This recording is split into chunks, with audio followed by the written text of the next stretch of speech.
Oh, hey everyone. How you doing? How you doing? Apologies for the late start time again. As small business, my wife pointed this out, as small business owners, we often have a lot of fires to put out each morning, every morning, Monday through Friday. Sometimes on the weekends, we have fires to put out. And while Fridays are typically better, that's not always the case. And that's what happened today. So, after we got our fires put out, Eric and I both, I started thinking maybe I should consider changing the start time of the show. We had it scheduled for noon. We started that August, August of 2022, a little over a year ago. And I picked noon because, hey, that's the time that Apple starts its live stream. So why shouldn't we start our live streams at that time? Well, might not be the best time when it comes right down to it. So I'm considering changing the start time. I'll have to talk to Eric about this. Considering changing the start time to, like 1 p.m. or 2 p.m. Today, 1:30. But, just looking to see if maybe we should consider changing it to a little bit later in the afternoon. And then we can achieve a bit more consistency for all of you. I always feel bad when we have to reschedule last minute like we did today, whether it's a client issue that came up or some other issue that comes up. And that it leaves you hanging. So I apologize again. If you were waiting for us to start at noon and you're with us now at, noon plus 1 plus 30 at 1:30 Central Time. Thank you. Thank you for sticking with us and for coming back. And we'll try to make that a little bit more consistent. So watch for that to happen. And the timing is perfect because we are just today with this episode, we are starting season 18 of For Mac Eyes Only. Speaking of starting, I'm waiting for Eric to join us and then we can get started. Last week, we had a rather long intro. We had about 40 minutes of banter before we actually started recording.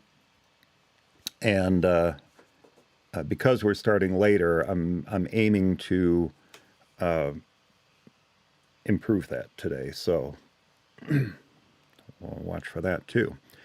And season 18, what better way to start season 18 than with our last minute holiday gift guide? We had been doing them pretty consistently for several years. And then, let's see, 2017, I think, was the last one we had. That's around the time MacStock started getting a little busier and busier. So 2018, 2019, we didn't have one. The recording of the show started to slow down a little bit. We had something called a pandemic go on sometime in there. And then last year, we brought it back. Last minute gift guide. And now that we're more consistently recording, I think we'll more consistently bring back some of our favorites, some of your favorites, I should say. Our favorites too. We enjoy doing these. So today will be our annual, and yes, I'm going to call it annual, even though we missed a few years in there, but this is going to be our annual last minute gift guide episode. Let's see. What else is going on? I'm not planning on covering a whole heck of a lot of news today. I have one story I want to talk about, and then we'll get to the gift guide.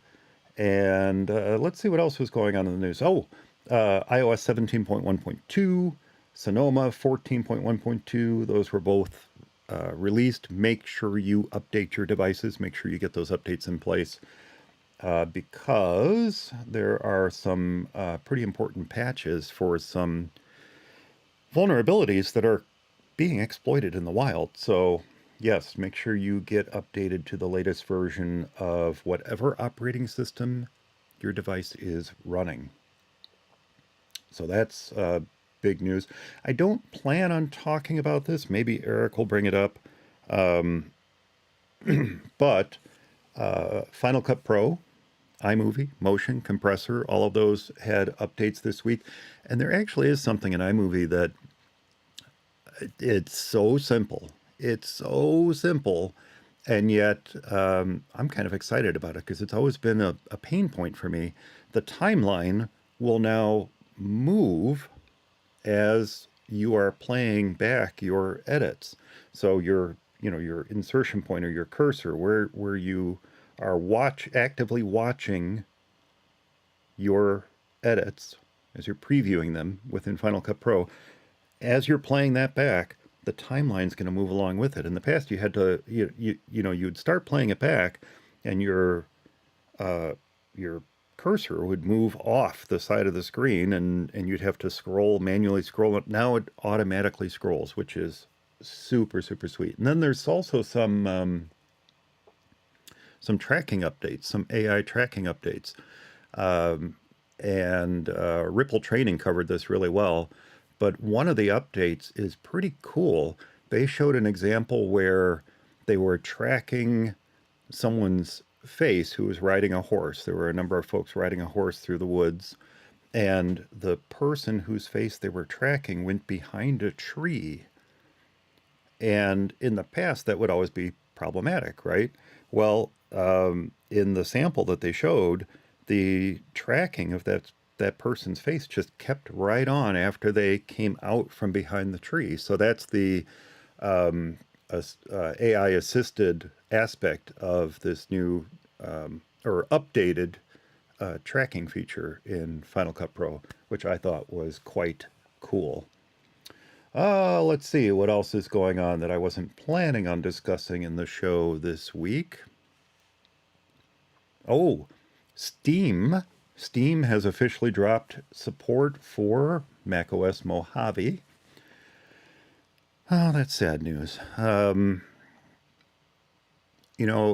more and more support for the older 32-bit games drops, and that's effectively what's happening here.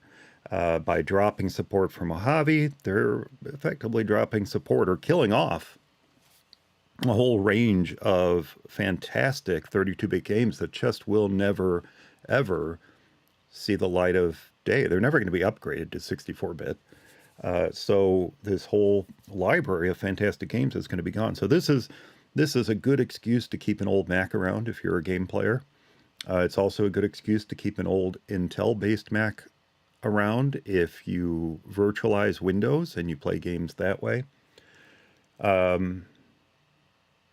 suppose it was inevitable. It was inevitable. Hey, Eric. Hey, Mike, can you hear me? I can hear you, and I can hear me, too. Oh, no. Okay, yeah. Hang on one second. Shoot, totally forgot that. Anyway, so dropping support for Mojave is certainly the death knell for a lot of older 32-bit games. Eric has joined us. So what I was doing here is I wasn't planning on covering a whole lot of news, Eric. So where are you? There you are. Haha.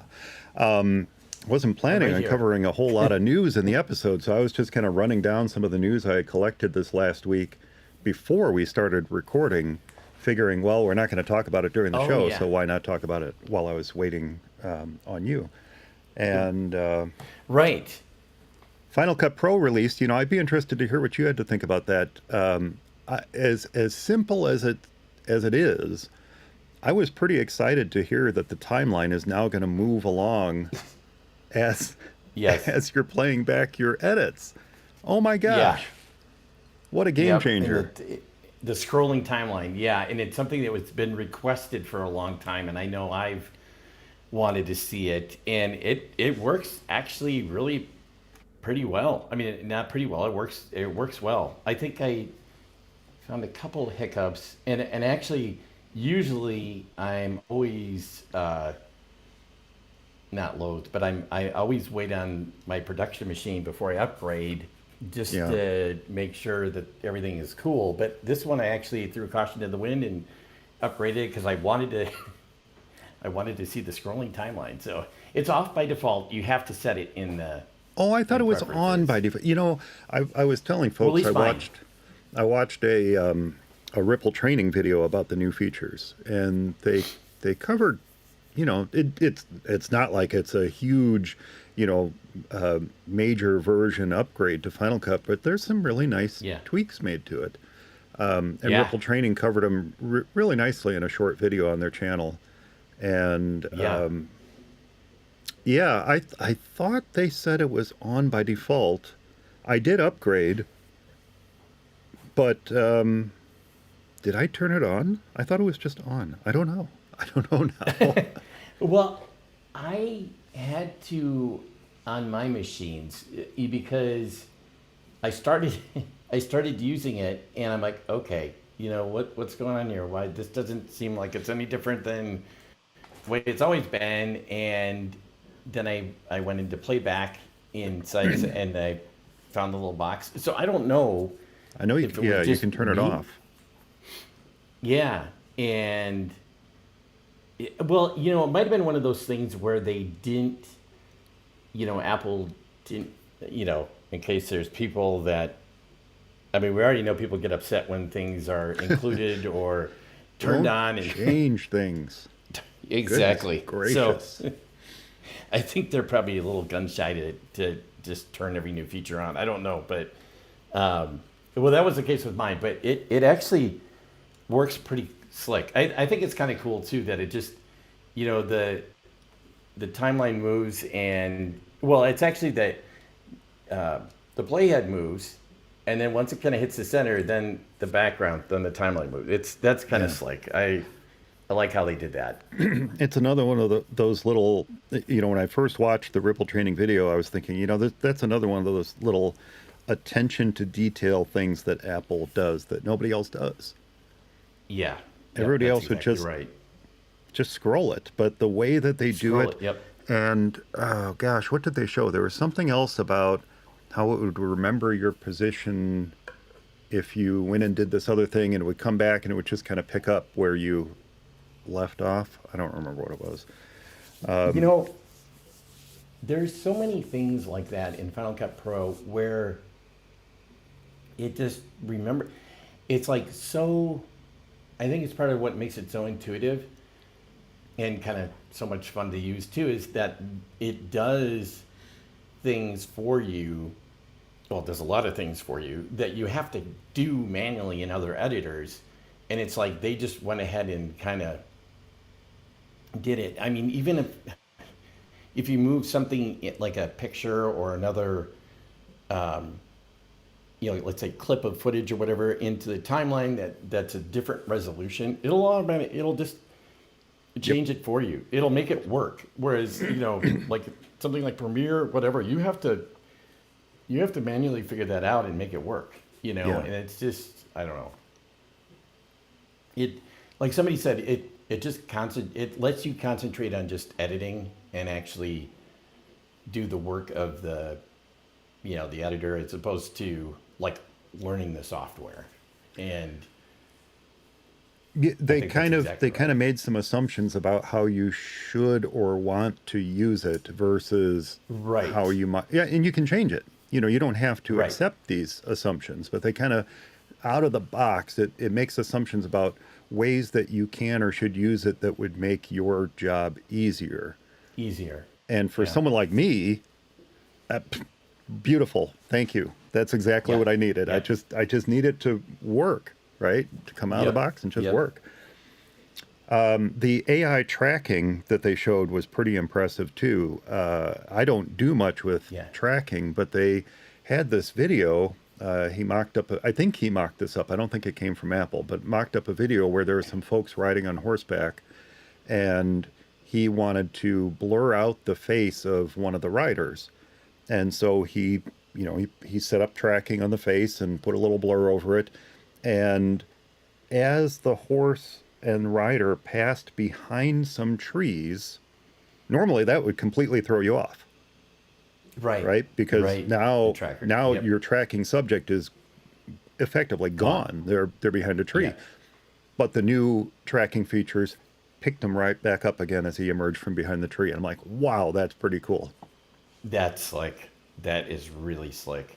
Yeah, their tracker that they added in like a year and a half year ago into motion, as well as Final Cut, has really was actually well, it's a huge improvement over the one that was already in motion, and I mean it really makes things much easier to do and actually track. I mean it's something that I've used more and more, and where before I have to really think about it because I'm like, okay, I don't want to go through this whole, I've done it, but there's always issues. I mean, there's always, where it'll track for a while and then get off. And then now you have to go back, and pretty soon you're doing it frame by frame just to keep it on track. And so this new tracker does make things a lot easier. And I wonder if they're doing stuff, and it's nice to see this because I know DaVinci has been quite. It does have a lot of stuff in it, including a like a nice rotoscoping tool, and of course After Effects has always had that with its roto brush and everything. But I wonder if Apple's kind of going towards that and trying. I know they just put something in there, and I can't think what the name of the tool is, but it doesn't work that good. It's supposed to follow people around and everything and track them, but it doesn't work all that well. So the one in DaVinci that's built in, works really, really well. Yeah. And so I don't think they're trying to. I don't think Apple's too worried about Premiere, but I would think they're probably worried a little bit about DaVinci. Yeah, I think so too. Yeah. Somebody said I do watch some guys on YouTube that cover a lot of these editors and including it was especially Final Cut, and some guy was saying too, he goes, and Premiere, he goes, well, Premiere is dead yet. He goes, Premiere is dead. They just don't know it yet. It doesn't know it yet. I think that's what he said. It just doesn't know it yet. And well, I do feel that way. But Premiere Elements, though, that's where you want to be. That's where you want to be. That's exactly. Yeah. Okay. To be fair, Premiere Elements has gotten a lot better throughout the years. Yeah. And as has iMovie. So, Oh, yeah. Oh, goodness. Let's see. Did you have any news stories that you wanted to cover as we record? I thought of something, and during the week, I'm like, oh, that would be a good one. And now for the life, why I don't write these down when I think of it, I don't know. But one of these days I'm going to do it, and I'll actually have something. I'll probably remember it, but I can't for the life of me right now. So undoubtedly it had to do with green bubbles. I'm sure it had to do with green bubbles. Yeah. Yes. Oh, let's see.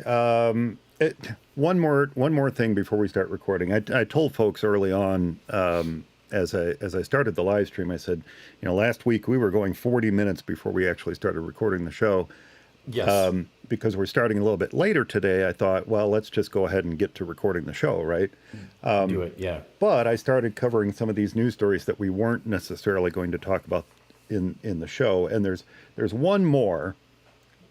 And look, we don't have to talk about this much at all because it's patently obvious. But the story was new proxy malware targets Mac users through pirated software. Great. Yeah. Don't download pirated software. Pirated software. Boom. Done. Problem solved. Yeah. And that's a lot of the not a lot, but that's not the first time that's been out there. I mean, the whole pirated software or sites, pretending to give you the software have been,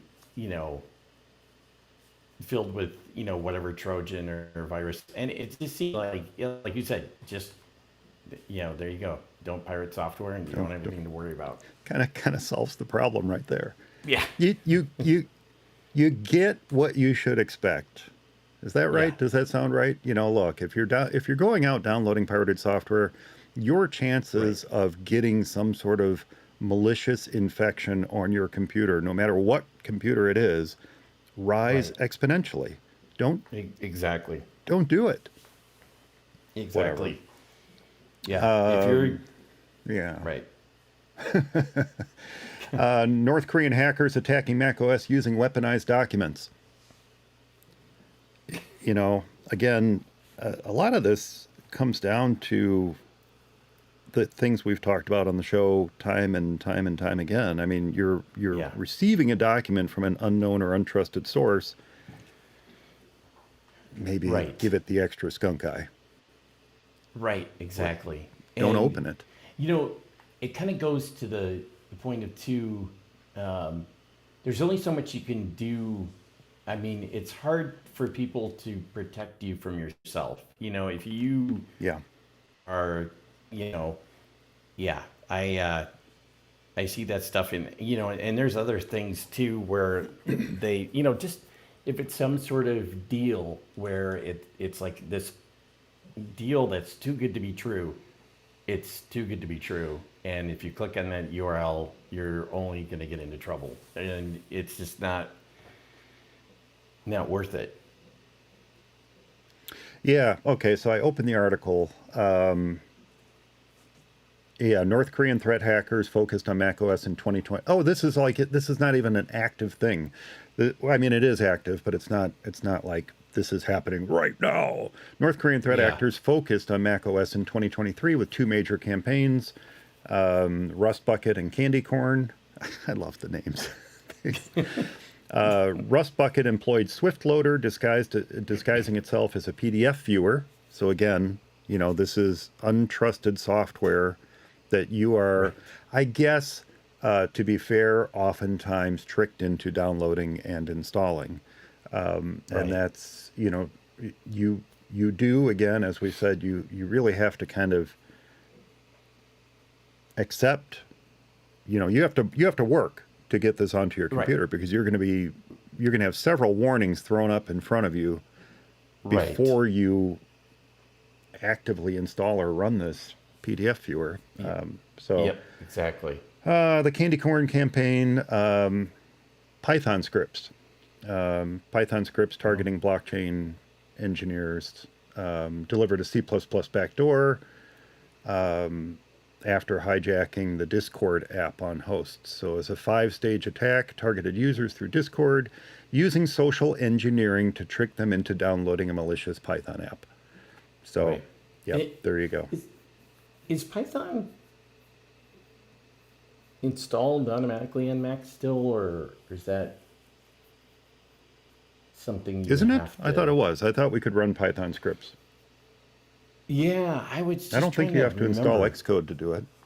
I'm pretty sure that you can just run them. Yeah, I'd have to.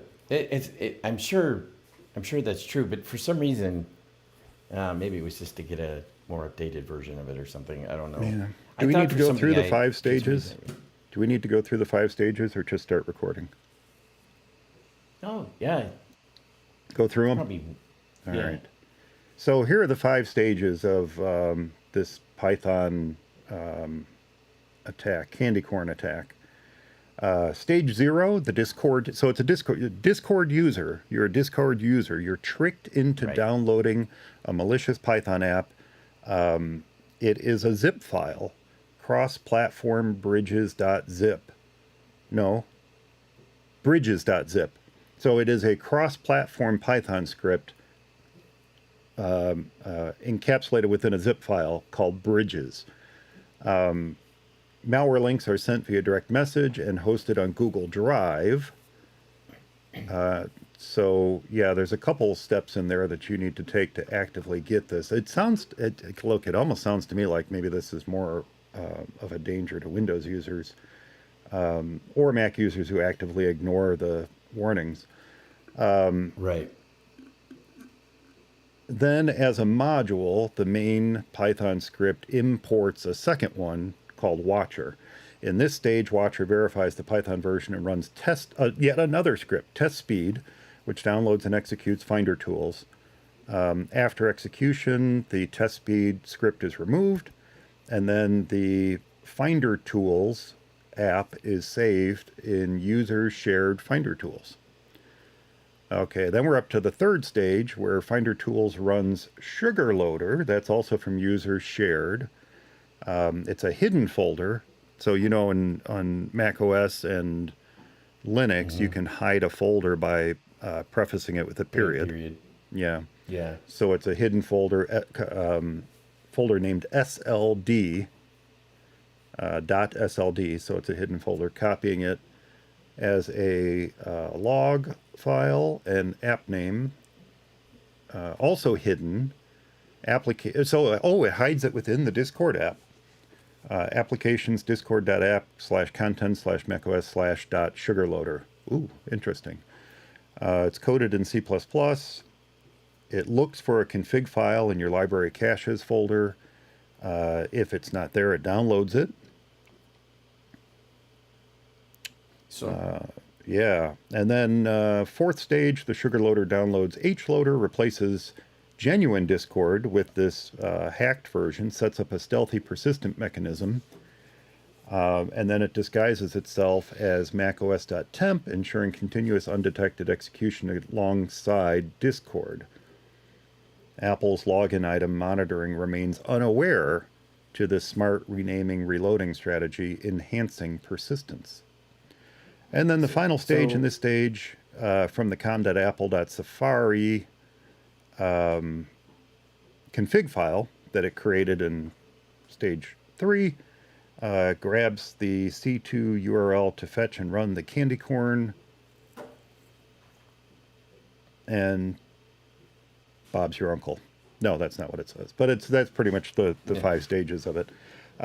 Yeah, so not cool if you get that, but gosh, But it C++, does.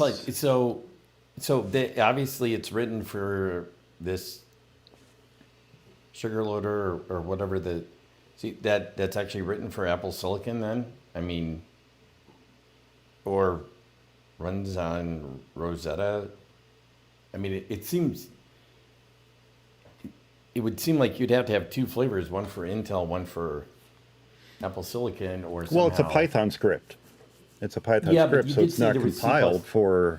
not compiled for Intel or Apple Silicon. It's Right, just a but script that there was a Python C++. is running. Yeah, but there was a C++ thing in there that you said. Oh yeah, the sugar loader is coded in C++. Right. So that part of it, I mean, yeah, forget the Python. Mm. Uh, the So you're the saying sugar that loaders. the C++ app. Well, yeah. I mean, if they're now, it doesn't refer to that as being cross-platform. It's the Python script that's cross-platform. So it's very possible Right. that it's downloading and executing a different version of Finder Tools based on the platform that it's executed upon. Executing on it so that somehow Yeah, this the particular article is about Mac OS, so it doesn't necessarily cover the Windows aspect of it, or if there is a Windows aspect of it, it doesn't even mention it. what I'm wondering too is like, what do they use to trick people to download this app? I mean, what is it supposed to, you know, does, Well, that's just it. It's Discord. So someone has sent a link via Discord as a direct message. That link leads them to Google Drive, where you have to download this bridges.zip file, unzip it, and run the script. right? So And so there's a few and steps involved there. right and doesn't it almost seem like sort of like a proof of concept? I mean, almost. I mean, because like you said, the amount of effort you have to go through, because there's no double click or click on a link and it's just all automated, and pretty soon you'll have the North Korean hacking team will be on your computer and they'll be watching your videos and watching you on your camera, and there's nothing you can do about it. And I mean, there's a whole bunch of, like you said, you have to download the zip file, you have to unzip it, you have to then run the script. So you have to you're looking at this. It I don't think there's any way to automatically run that script from an unzipped No, thing. So, no. I mean, there's yeah, a lot of this comes down to something that Apple does that I really wish they wouldn't do. And yeah. I really wish they would change the default on this, but they have Safari set up, which is the default browser in Mac OS, by the way, we should point You're out, right. Right. set up to automatically unzip downloads or open Save file, DMGs. save files. Well, It does. Yeah, whatever that. But but they what, don't. what Yeah. does that mean? How is it going to determine that the zip is not safe? Well, I wonder if they're looking at it if it's like from a certain website or something. I don't know. But here's the other thing. So you run that script.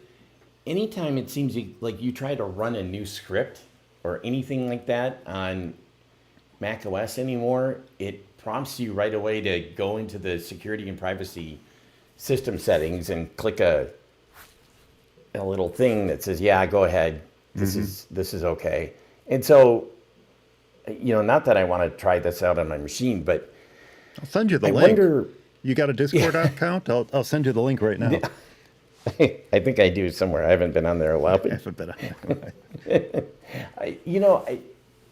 it just it almost sounds like more trouble than it's worth. Like there's got to be an easier way to get a virus on my computer than this. I mean, it's like it. It's kind of like what we always talk about with viruses, and I'm not trying to say the Mac is impervious and this is all It's whatever. not But every impervious. time We talk know about that. yeah, but every time we talk about this stuff, it's like, and then you got to do this, and then you got to do that, Right. and then you can, it's like you have to ignore all of the. And believe me, my mom is completely capable of ignoring stuff that, that this, she always talks about how she doesn't fall for this and fall, but every other email, she's like, okay, they got my PayPal. PayPal is gonna, drop me or shut. I'm like, Mom, that's not real. It's not real. Oh, yeah, yeah, yeah. It's like, Yeah, yeah. all these, you have to, or the post office or FedEx. We've got your delivery here that you have to come and, there's You know, always, unfortunately, okay, so one, and then look, we're already pushing 40 minutes again. Gosh darn it. Yeah, So, one, the the the fishers, is that the right term? The fishers, yeah, the bad dudes, fishing fishers. the Yeah. fishing fishers, are getting better and better at writing more convincing Right. emails. So that's one. Two, Still not quite there, but yeah. with tools like ChatGPT, it's Yeah. easier than ever to create a convincing message that any Right. standard user may very easily fall for. And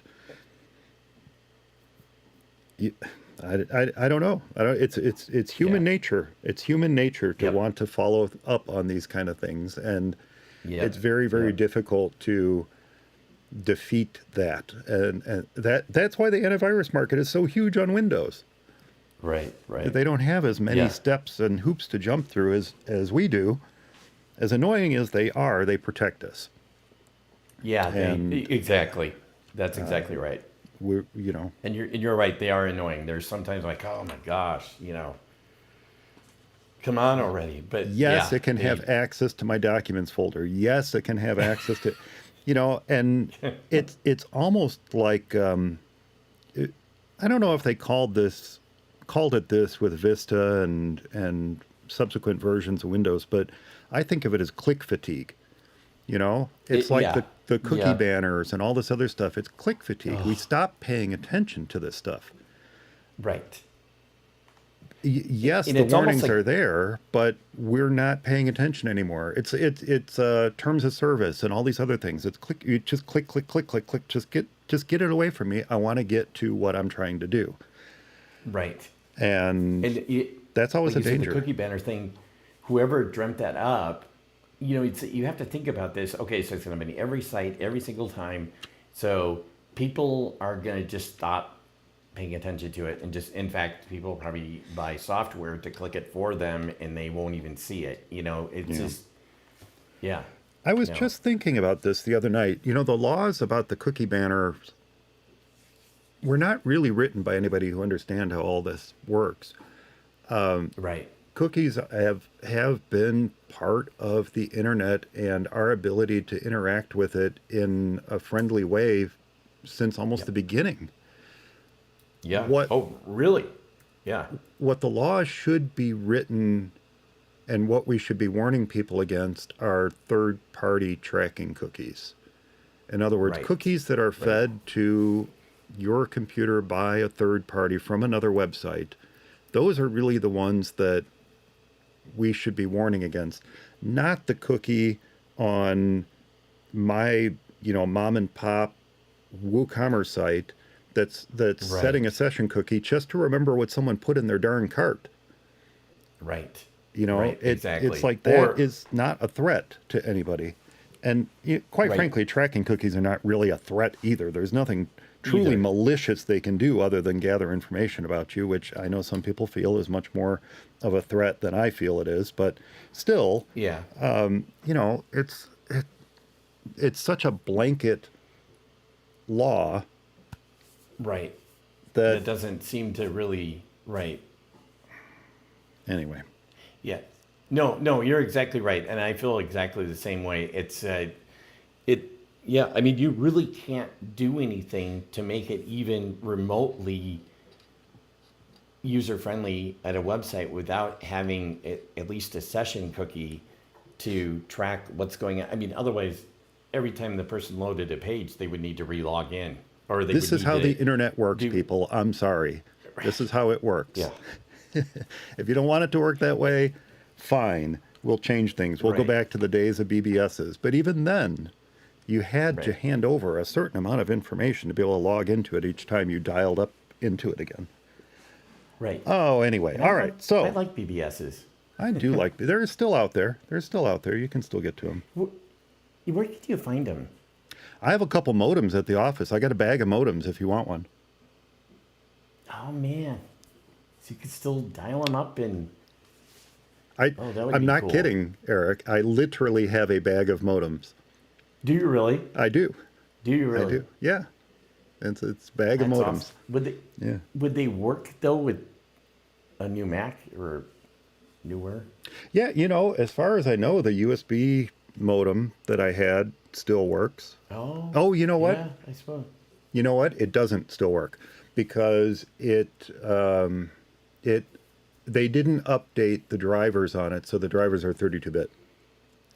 Yep. Oh, So, but okay, there are third That's what I was party there are third party USB modems that you can just plug in and they work.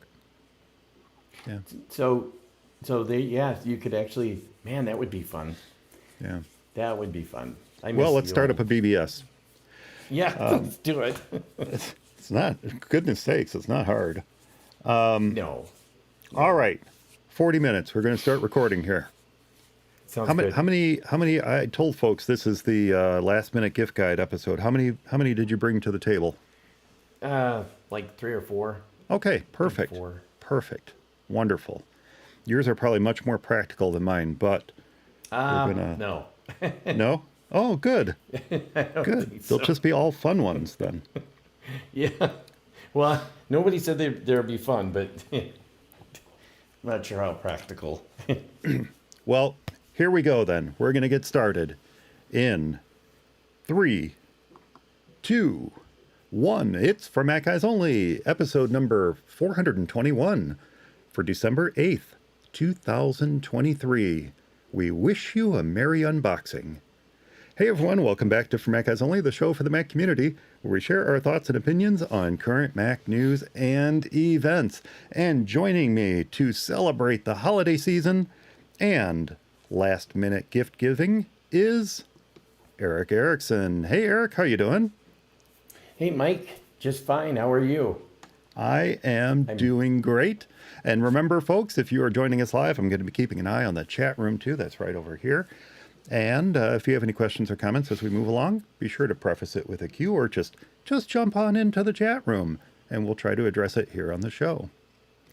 Well, Eric, it is time once again to pour a glass of eggnog, warm up the old iMac, start the Yule log screensaver, and dig into our trove of holiday gift ideas for last-minute gift giving for the Apple lover in your life. And yes, I am a procrastinator when it comes to buying gifts.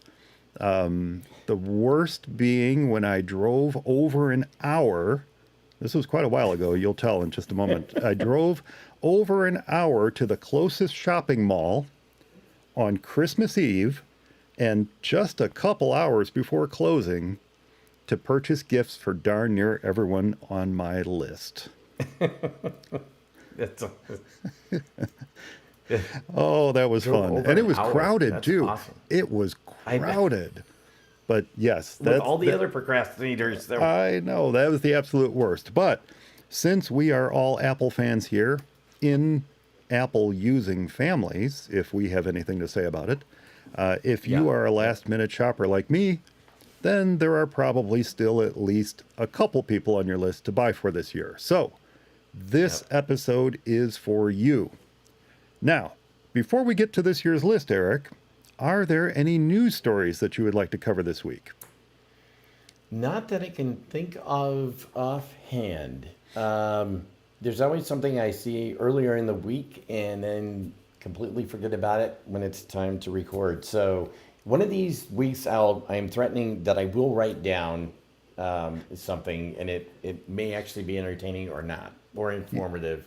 Probably not, but you must I will listen. remember, and I will have a story. You must listen to Mike Schmidt's podcast about pens and pencils.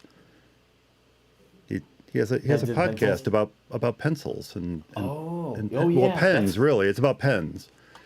But yeah, so you want to write down these things and see what I do. What I do is when I come across a good story, I tap the little share button and I share it into a note. Yes. That's actually what I do too. Although I guess I'm still using the same vernacular. The write. Although you're exactly right. I rarely write anything because I can't even read my writing 2 minutes after I wrote it. So my handwriting's terrible. But there you go. Well, I have one news story. And it is an annoying news story. At least it's annoying to me, anyway.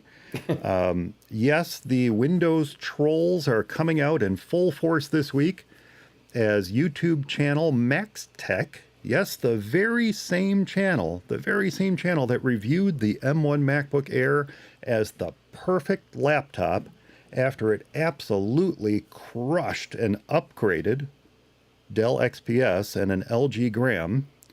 This very same channel. Anyway, MaxTech released a video this past week showing that an 8 gigabyte memory MacBook Pro cannot hold a candle to a 16 gigabyte Windows laptop.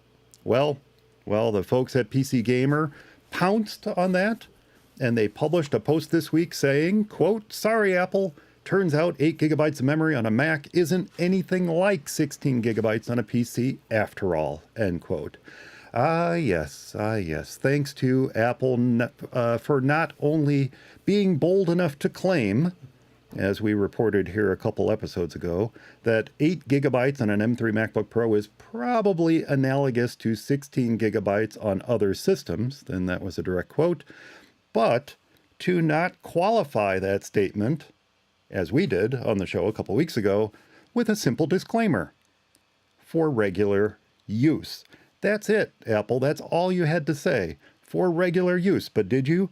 No, you didn't do that. So now we get blog posts like this one from PC Gamer that are basically playground taunts designed to elicit clicks and responses like this one.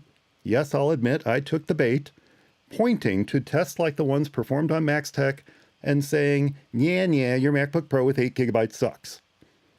But here's the disclaimer. When you read between the lines, PC Gamer is talking about, yes, what we talked about, professional level apps and usage. Right. What do you know? Now, despite the subheading on the article saying, quote, Apple's claims unsurprisingly aren't true, end quote, they go on to point out that under initial testing with Chrome, of all browsers, the worst for memory usage, that 400 megabytes, yes, megabytes, 400 megabytes of memory swapped to the SSD is, again, I quote, awful for performance. Okay, right, sure. Show me a Windows PC Yeah. that is not swapping at least 400 megabytes of memory to the storage drive at any given time. I'd be happy to see that. But sure, swapping bad. Got it, PC Gamer. Now, Right. Max Tech left Chrome open, and then they fired up Lightroom Classic, and unsurprisingly, the swap usage jumped to 6 gigabytes and performance suffered, while the 16 gigabytes Windows laptop didn't suffer any performance hits when they fired up Lightroom Classic. Okay, great. Then they went on to boldly state, quote, then they, being PC Gamer, quote, but it was the heavy-duty multitasking with several image and video editing apps open at the same time, my emphasis, that really demonstrated the weakness of 8 gigabytes on the Mac, end quote. Image and video Yeah. editing apps, pro-level apps. The very apps that we said, Eric, you know, if you're running those, you better pop for the 16 gigabytes or more. Right. Now, Yeah. this is turning into a classic Mike rant, okay? So, a classic Mike rant. But, of course, PC Gamer didn't go back and link to any of the myriad previous videos from MaxTech showing MacBook Airs and Pros trouncing PC laptops. No, they didn't show those. Nor did they point out that in the description for this very video that purports to show us lowly Apple users that we and Apple themselves are all idiots for even considering a Mac, that MaxTech doesn't list any recommended PC laptops. All the MaxTech recommendations in their description for this video are affiliate links for MacBooks. For Mac. Yeah. Yeah. Well, Now, I think they finally- were probably well- just so happy. Yeah. They're probably just so happy. Finally, PC Gamer didn't share that the point of the video was to say, much as we did, hey, Apple, if you're going to make a pro laptop and sell it for $1,600, please include 16 gigabytes of memory in the base model. So, yes, it was clickbait or mic bait, however you want to look at it. Not sure which, but PC Gamer sure made its Windows using fan base happy this week. Now, I'm not going to link to the PC Gamer article itself, but I will link to the Max Tech video and let you decide. I did see that. I didn't watch it, but I did see it. It popped up in my YouTube feed, the Max Tech video that you're talking about. Yeah. And I was interested in seeing it. You know, and I think when we talked about it, we spent most of the time kind of saying, when they said that, you know, it's 8 gigabytes of RAM on the Mac is equivalent to 16, we kind of spent a lot of the time saying, yes, but not if you're trying to do this, or, you know. And the thing is that, yeah, things have gotten a lot faster and more efficient, especially on the Mac, and the way that it handles memory and everything else, and, you know, kind of speeds things through. But if you have a memory intensive application, the best way to deal with that is add more memory. I mean, there's just no way around it. And most pro level applications, especially those dealing with, you know, imaging and video and even audio, is to have enough memory on board so that it, you know, swap works great, you know, if you're switching between applications and you've got a bunch. But I mean, if you're doing something where you actually need to have things in memory, and, you know, like editing video or something like that, or rendering effects, you know, that's the only way you can deal with it. So and video games are another thing. I mean, obviously, that needs to be in memory, And so, yeah, it was really stupid for Apple to say that and not qualify it, like you said, and say, for most people, surfing the web, you know, and again, like you said too, and to use Google Chrome, why not?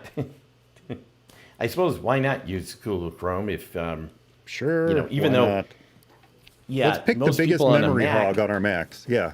Let's, exactly, and the typical general Mac user is probably going to use Safari, the same way that probably your typical, Windows PC users can probably use Edge. I mean, they're going to use what kind of comes bundled with it. And I'm not, certainly people do use Chrome, and I think yeah. it's still the Yeah. the number one browser. But a lot of times people use it because for work, it has some sort of extension. I need to use Chrome because I have Citrix and I have to do whatever.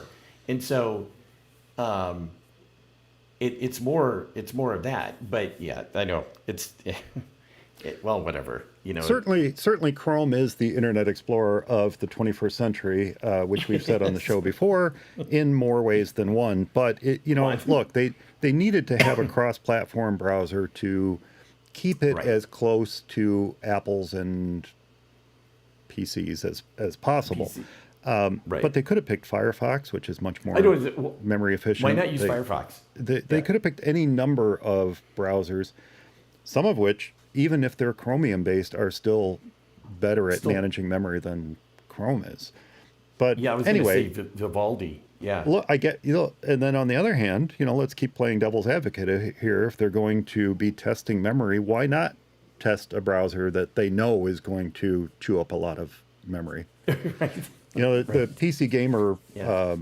blogger referred to the number of tabs that they had open in Chrome. They had 10 tabs open in Chrome in the video, referred to the number of tabs open as light because they currently had 60 tabs open. Well, whoop-de-doo.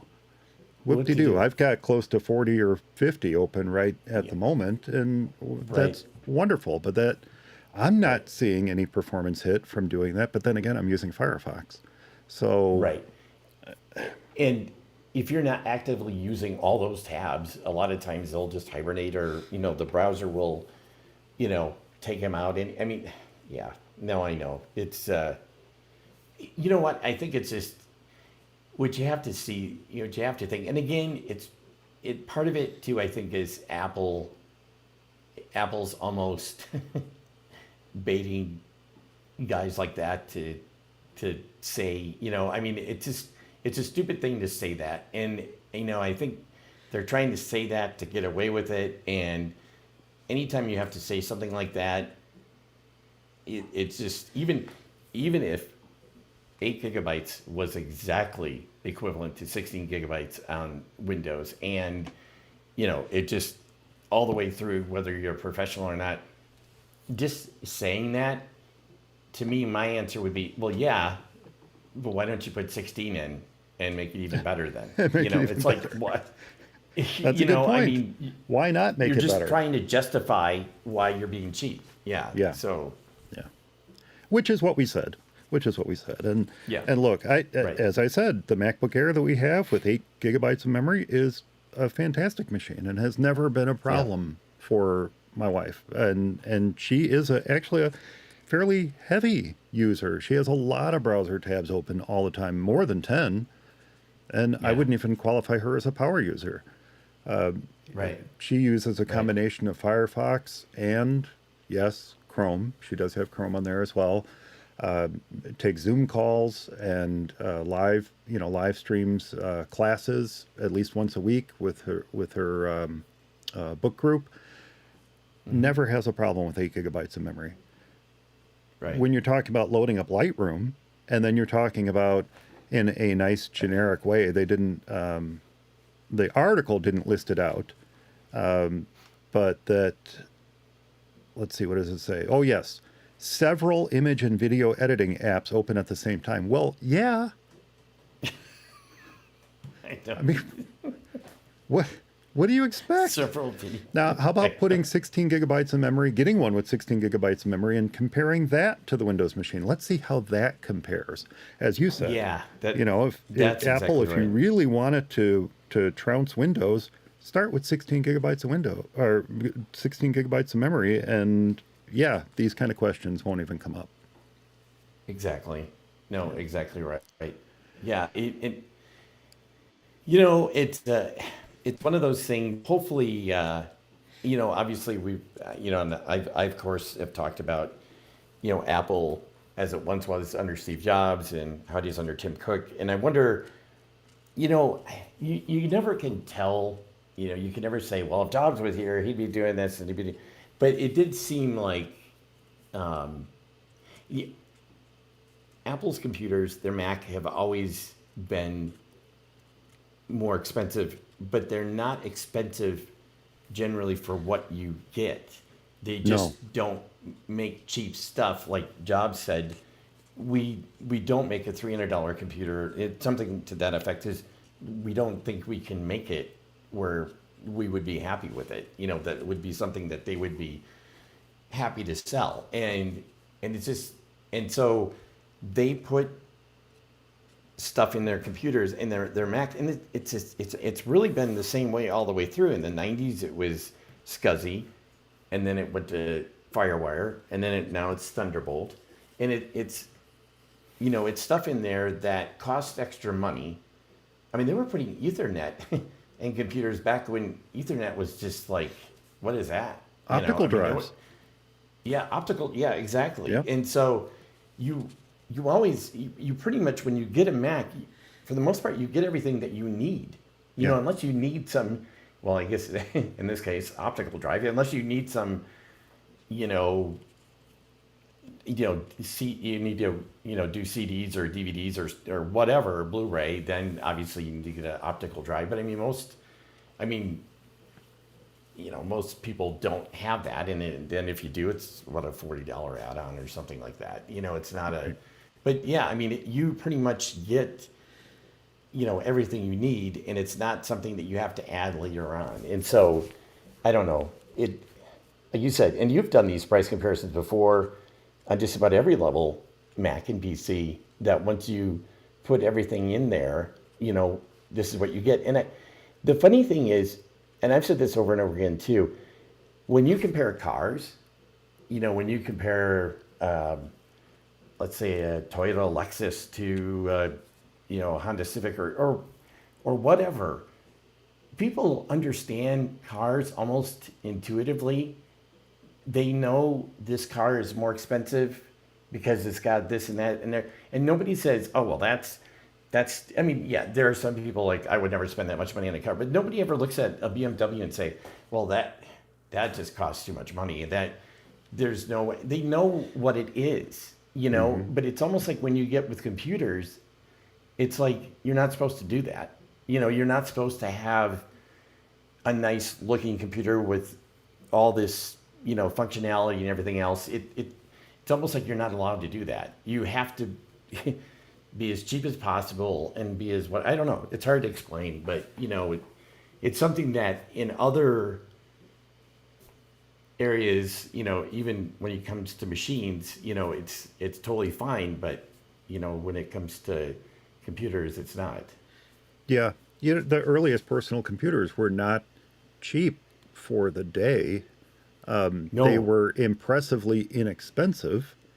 If you look at something like a Sinclair Spectrum that was under 200 pounds, and then right. later, under 100 pounds, and even the first Sinclair ZX80 and ZX81 were under 100 pounds or $100, and you look at the Commodore, which was several $100s.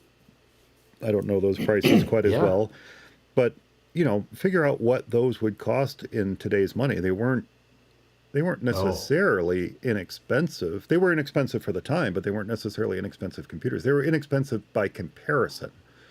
If you right. compared something like a Commodore or a Spectrum to an Apple II or to how much were the TI 99s? 99s? Yeah, I don't know. Can't Or the remember. Tandy personal computer. That was not a cheap computer either. So No. they were quite expensive for the time, Oh, sure. and they were Yeah. not as inclusive as No. the Mac became. It was really, honestly, it was the PC market that drove down prices and changed expectations for how much a computer should cost.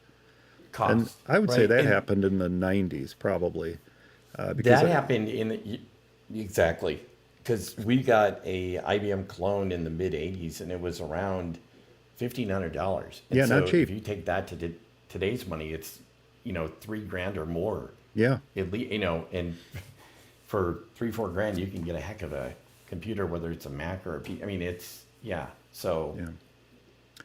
Well, yeah, Max Tech is actually a great channel. I've watched a number of they videos on there, and they are. while I will admit that the title for this particular video might have been clickbait in and of itself, Yeah, the video on its own was actually fairly well measured, and the conclusions were pretty much yeah. the same conclusions we came to. So I can't argue with it.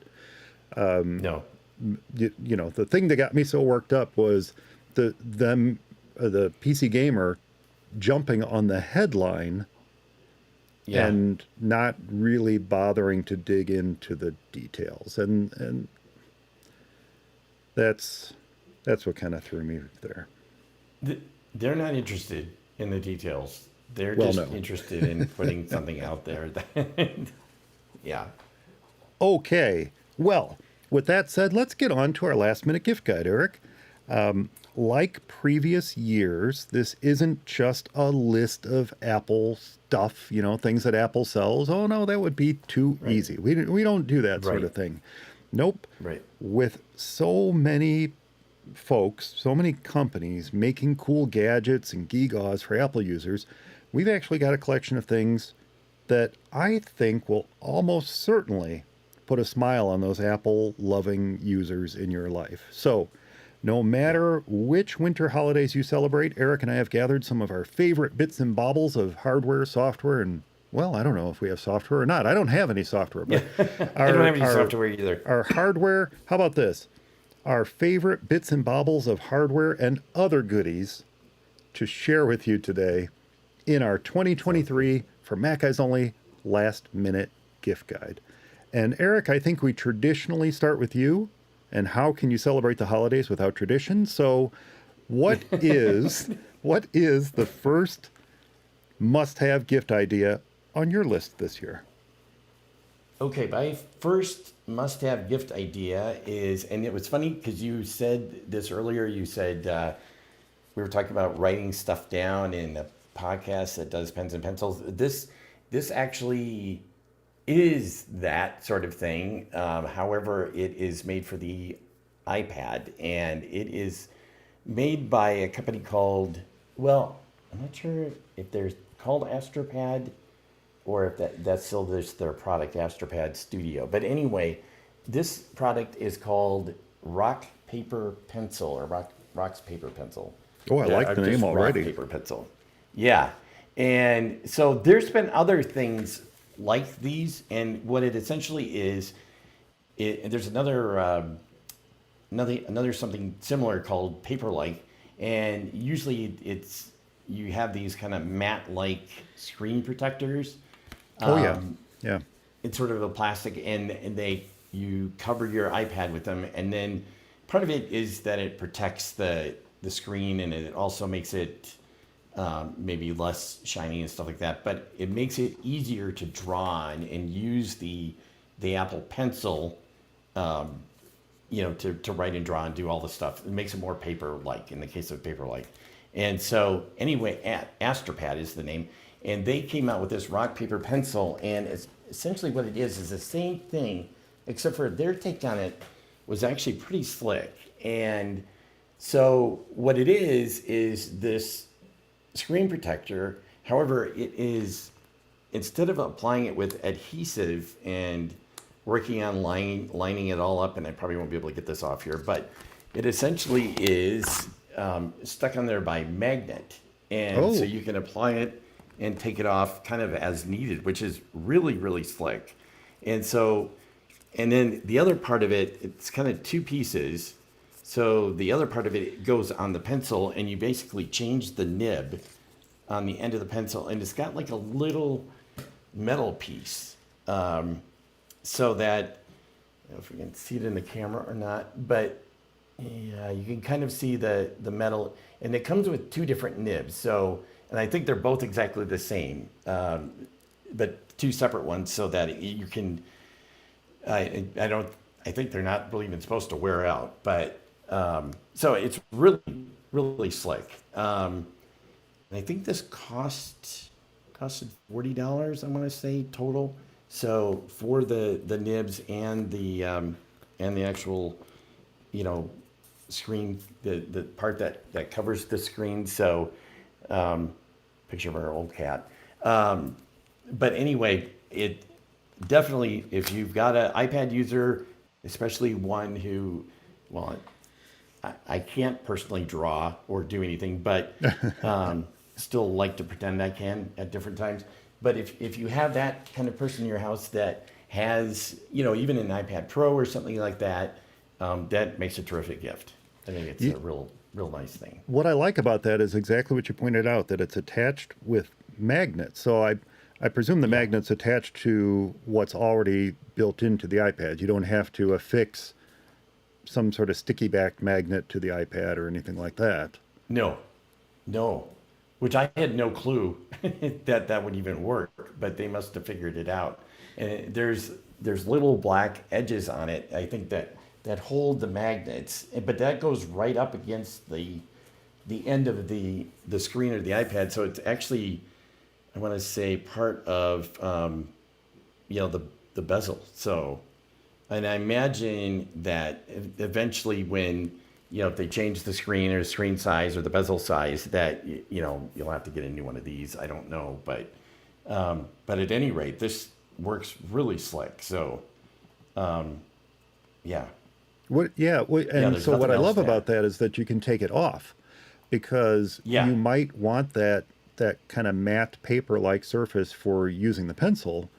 But if you're Right. using the touch screen, you might want the smooth, glassy surface that the iPad natively comes with. I can picture Yes. myself wanting the glassy surface for touch, and maybe the rougher paper texture-like surface for the pencil. So that's Sometimes even just perfect. watching movies. Yeah. Yeah, or watching movies. Yeah, I can't imagine watching movies through that. Yeah. Although it seems to work really good, or you get really used to it. But yeah, I had the paper. Well, I don't want to, like, obviously pick on it, because that's a great one in its own right. But I had one of those that you adhesively stick on, and of course you have the problem with the air bubbles. That's always an issue. Yeah. And then getting it lined up right. And so when I saw this, I'm like, oh my gosh, yeah, I just ordered it. It was like a pre-order thing, and I'm happy to say it lives up to what they promised. And the price is great. I mean, so AstroPad Yeah. Rock Paper Pencil, and we'll have a Paper link to pencil. that in the show notes. Yep. You know, my first gift idea is okay. This is probably the least Apple-like gift that I'm going to suggest today. I think this is going to be the least Apple-like one. I've got a few that aren't really, you know, they're not peripherals, they're not software, they're not anything Right. like we've done before. Same with me. This one Yep. is just kind of I don't know. It's something that makes my life easier. How about that? So a number of years ago, when the cost of SD cards dropped precipitously, what I did, and yes, I still shoot with a traditional camera, what I did is I started treating SD cards like rolls of film. In other words, rather than pulling the SD card out, getting all the pictures off, getting them into photos, and then erasing the card and putting it back in the camera, because the cards are so inexpensive, I just buy the size I need for any particular thing, like a trip. You can get a 3-pack of 32 gig cards for like $10 now. Oh yeah. So Yeah. I just keep the cards. I keep them. They are, in my mind, they're my roll of film. my negatives. Like we used to get the negatives with our pictures when we got them developed at Walgreens or Osco Drug or whatever. Well, I consider my SD cards my roll of film or my negative of that particular trip or that particular quote roll of film that I shot with my That's really my smart. camera. So it's an extra backup is what it is. So I have my pictures and photos. They're being backed up to iCloud. They're also being backed up to my Time Machine drive. But I've got the original SD cards now too.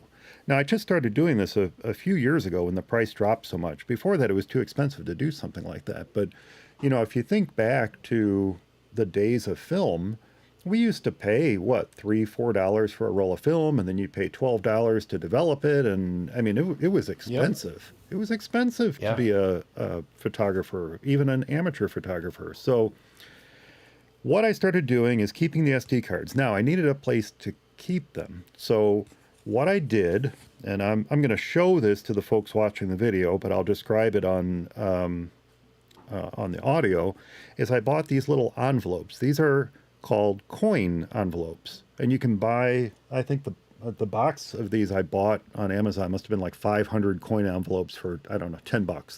They're really really inexpensive, and they're intended for coin collectors, right?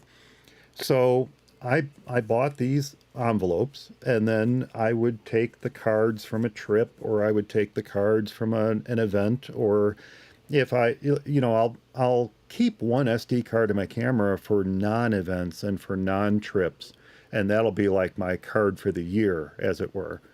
So I'll take those cards, I'll put them in the coin envelope, I'll write on here what events it covered, so that future me knows what's on these SD cards.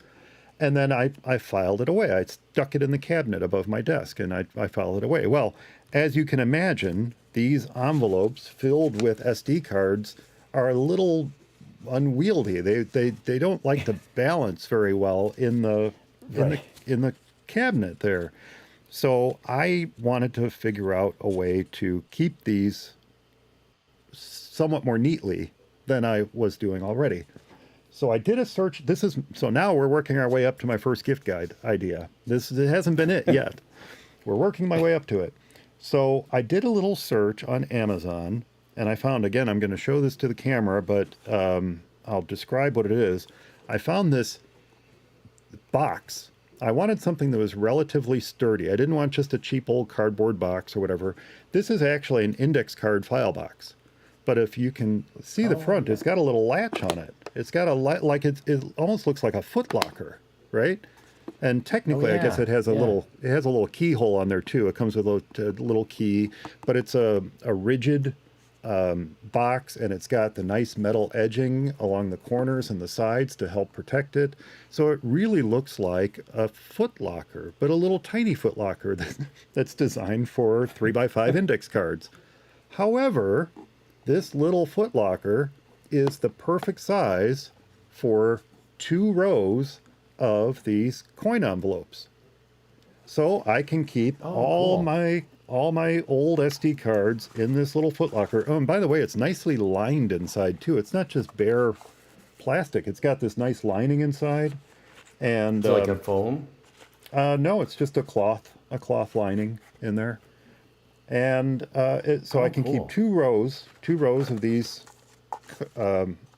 coin envelopes next to each other. And in one row, I've got 2, 4, 6, 8, 10. I can fit about 20 with SD cards in it on one side, and then another 20 on the other side. So then by the time I fill this up, I'll just get another one. And I'll Wow, that's label a this great somehow idea. and keep it on the shelf. So the brand of this is the Vaults, VAULTZ, the Vaults Locking Index Card File Box.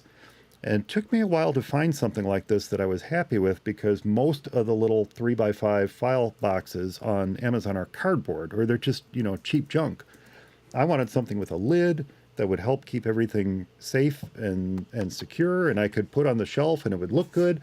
And as you can tell, mine has the Batman logo on top. That's one of the ones that they sell on there. But you can just Yeah. get plain black, or you can get That's cool. a sparkly clear pink, or you can get a leopard print.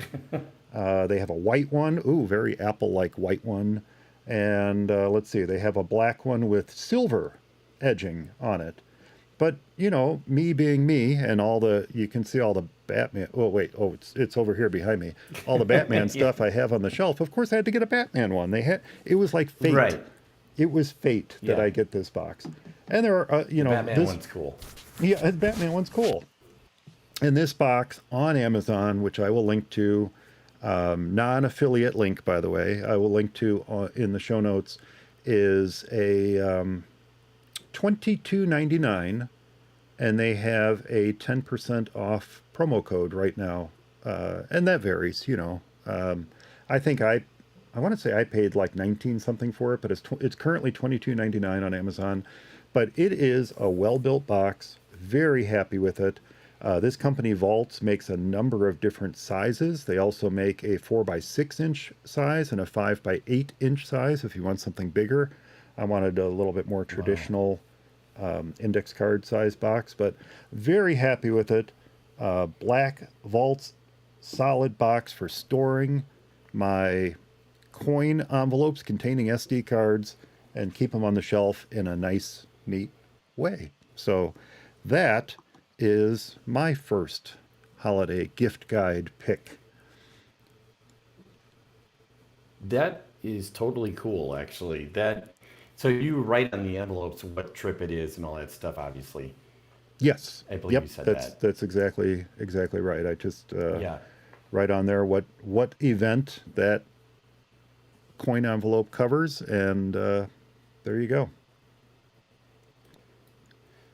That's just a great idea. And you know what? I haven't done that yet, but I think I am going to do that with the SD cards. I think that's just a smart move. And like you said, you can get them so cheap now. Although uh, on my bigger non-phone camera, the it does take an SD card, but it also takes one of those CF Express cards, and those are a little pricey at this point. So I I can't do that with those, but it also captures the images or whatever onto an SD card. You can basically do it by proxy, or you can do it, basically as you take pictures, it'll take it on both cards. So that's actually a great idea. And these Yeah, coin I'm gonna have to envelopes do would that. hold one of those cards as well, so you could do that. But you're right; Oh yeah, those are expensive right now. So I'm not sure I would be yeah, doing that with them. But since my camera still takes SD cards, I'm taking advantage of that for now. yeah. And like I said, mine does too. So I could just save that on the SD card and use that as sort of the negative because it's the same photo. I mean, if you want it to be the same, raw, whatever. Yeah. So that is great. Yeah, yeah, actually, That's good great. point. If you think about it, we're shooting raw, or I'm shooting raw, and those are as close to a digital negative as you can get. Y- So, yeah, Yep, yep, you really are that's keeping the really negatives. what they are. Yeah, Yeah. which is even better. Okay, so my next thing is from a company called ESR, and this is still this kind of again is for your Apple devices, or it could also be for other devices as well. Although this particular one is it's a MagSafe charger, and it's made by a company called ESR, which is you can find all over Amazon, easy enough, and they make different accessories for your phone, especially for like battery or in fact, I think I kind of discovered them through you, Mike, and Yeah, they make a vent mount MagSafe charger that you can they put in do. your car. They also make I other love ones mine. with suction cups, and so yep, I have those. And anyway, this particular one is the three-in-one wireless charger, and they have this thing they call Cryo Boost, which essentially ups the charging power, I think, to 15 watts, which I think is pretty much the max you can do right now through wireless charging. And the whole cryo boost thing, it's kind of a marketing thing, but what it does is they also have a fan inside the MagSafe charger part of it. So when it's charging at a higher rate, it'll have the fan going to kind of keep it cool. So, but anyway, this particular one would sit at your bedside, and it's got a spot for your AirPods and also for your watch. And so you do have to, for the watch in particular, it's got a little stand part of it. I'm sorry, I don't have it right here to show, but it's got a little stand, but you do have to wire through the the little watch charger that you would have with your, that came with your watch, and it does pretty much, I think, take the current size watch charger length, which is I think around a meter or so. Well, maybe is that long? But anyway, you wire it to the bottom and you wire it to this little maze, and then it comes up through the top, and you stick it in this at the little hole in the stand, and then you can rest your watch in there and charge it. You can rest your AirPods at the bottom, and then also your phone on the MagSafe part. And of course, then you can turn your phone sideways, and it's locked and charging. You'll go into standby mode and show you a nice clock or whatever face that you want, which is really great. I love that. I use that all the time. And this one is, I think, in particular right now is like 84. It might be cheaper on Amazon, 70 something, and they do have different variants of it. They have another one where it's got the MagSafe charger, and then it's got a little bottom part that holds up the stand, but also a spot for your AirPods. And then in the back, it's got a spot for your it's got like a little extension spot for your watch that you just hang over. I don't think that one, and it basically is just powered by one single USB-C cable. That one doesn't have as much juice or whatever to charge things up faster, especially your phone, but it's also cheaper and a little bit simpler design, so that's kind of a nice thing in its own right. But anyway, ESR generally makes some good stuff, and I like them, and so I've been pretty happy with their stuff, and I've been happy with this. So this has been a really good one. ESR does make really, really good stuff, and the magnets and their MagSafe are strong. I mean, Yeah, they'll keep your really device on strong. there. That vent mount ESR charger that I have your phone does not shake loose. Oh, The vent mount itself will shake loose before your phone shakes yeah, loose off of it. right. I found a different way of mounting it. I have a little weighted alligator clip like thing that you're supposed to put your phones in, but I found that the mouth of that alligator clip holds the vent mount part of my ESR charger really, really well. So it gives me more flexibility with putting it in the car, which is actually kind of nice. Oh, that's cool.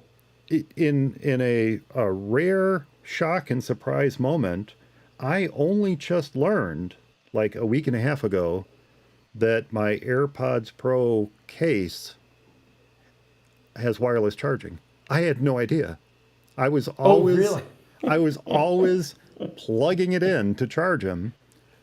I had no Yeah, idea that the first generation AirPods Pro case offered wireless charging. So I have been yeah. on a quest, I say, to find a new 3-in-1 charging station for our kitchen counter. Oh, yeah. Because the charging station I have is great. It's from Anchor. And unlike this ESR one, it actually has a built-in watch charging pad, so you don't have to use your Yeah. existing cable. Yep. And that's what I'm spoiled by that. So I'm looking for another one that has a built-in watch charging spot. And it's got Qi charging for the phone, but not MagSafe. Okay. And then So, it's got a little lightning nib to stick the AirPods case on. But once I learned that the AirPods case has wireless charging, I went, oh wait, I need a new charging yeah. base. So I need to do. yeah, And that other one, not this particular one, but that other one made by ESR would be right up your alley. The one with the single USB-C cable. That it has the MagSafe charger, and then the watch part of it is like I said, a little extension in the back, and you just lay it over. It's not, you don't have to wire you don't have to use your Apple Watch charger or the watch charger that came with your Apple Watch. Um, it's like I said, the difference between that one and this one is this one actually has a wall wart or a Mm-hmm. AC adapter that you plug into it because it pulls more. It has to take more juice to charge up the phone faster and all that stuff. Where the other one I think could just take all the power it needs from a single USB cable. So, but that would probably be more up your what you would want because that has a wireless spot for your AirPods too. You know, the Anchor one I covered on Chuck's annual giving gift guide shows. Which, by the way, if you're looking for more great ideas for gifts, be sure to go to macvoices.com and check out all of the episodes that he's putting out right now with the gift guides, because there's Oh lots yeah. of really great suggestions in there. I mentioned this Anchor one on his year or two ago, 2 years ago maybe. I don't remember when I did, and it's great. The biggest problem with it is what you just said. The wall wart for it is bigger than my iPhone. It's humongous. It's this ginormous thing you got to plug in the wall. And it's like, goodness gracious, couldn't they have made this a little bit A little small, bit. just a little bit smaller, like half the size? That's Yeah. that's the biggest problem with it. I mean, you can actually damage your hip walking past it if you bump into it. You bum- yeah, that's not good. It's not good. All right, I am going to I am going to change up my suggestions here. I'm going to go to the next item on my list. I'm going to skip one for now. I'll come back to it, but I'm going to skip one for now because this ties into what you just did. The MagSafe 3-in-1 wireless charger from ESR. We'll put a link to that in the show notes. This is much simpler. This is something I purchased, and there's a couple of these I'm gonna suggest. This one is less Apple focused, and a little bit more mic focused. But what this is a holder. It's a little rubber holder. I'm going to hide part of it for a second. It's a little rubber holder that you put your watch charger into, and it provides a nice weighted base for your charger. You know, when you Oh, put the that's charger on cool. the counter, it tends to slide Yes. around and all that stuff. So this is a nice little weighted base. It's rubber, and you just, like you said, you just slip your little disc into it, and there you go. So I bought this for trips, so that I can keep this on the hotel nightstand and put my watch on it and still be able to see the time, right? So this particular one is mouse head shaped. Now, a big surprise, right? Mike has a mouse head shaped Apple Watch charger, and I bought this specifically for taking on a trip to to Disney World. So yeah, Mike's weird.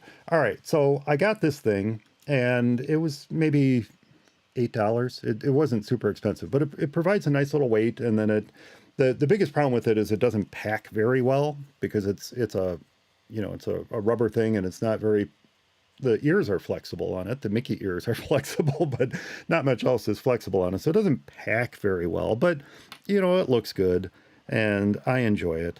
But there is a company out there, and I'm going to link directly to their website, but they do sell all of these on Amazon as well. But there's a company called Elago, Elago, Elago, and they make these kind of things, these kind of rubber and plastic Apple Watch holders. And the reason I bring them up is because they have several different models, but two models I'm going to mention in particular. They have the W3 stand for the Apple Watch and for the Apple Watch Ultra. There's two different models of it. And they have the W4 stand for the Apple Watch. The W3 looks like a classic Mac. A good old, Mac SE or SE30, depending on the one that you had, or Mac 128, whatever you want to say.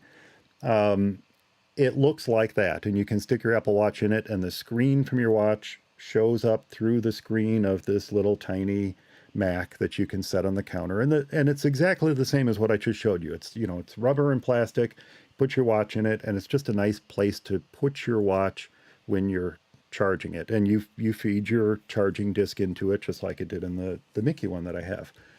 And then the W4 stand that they offer looks like a good old, 1997 iMac. That's what it looks like. And then they also have, and I know you owned one of these, Eric, they also have a strawberry colored. Now they call it pink, but they also have a strawberry colored. So I guess that would make it more, what, 1998, 1999, something like that, not 97.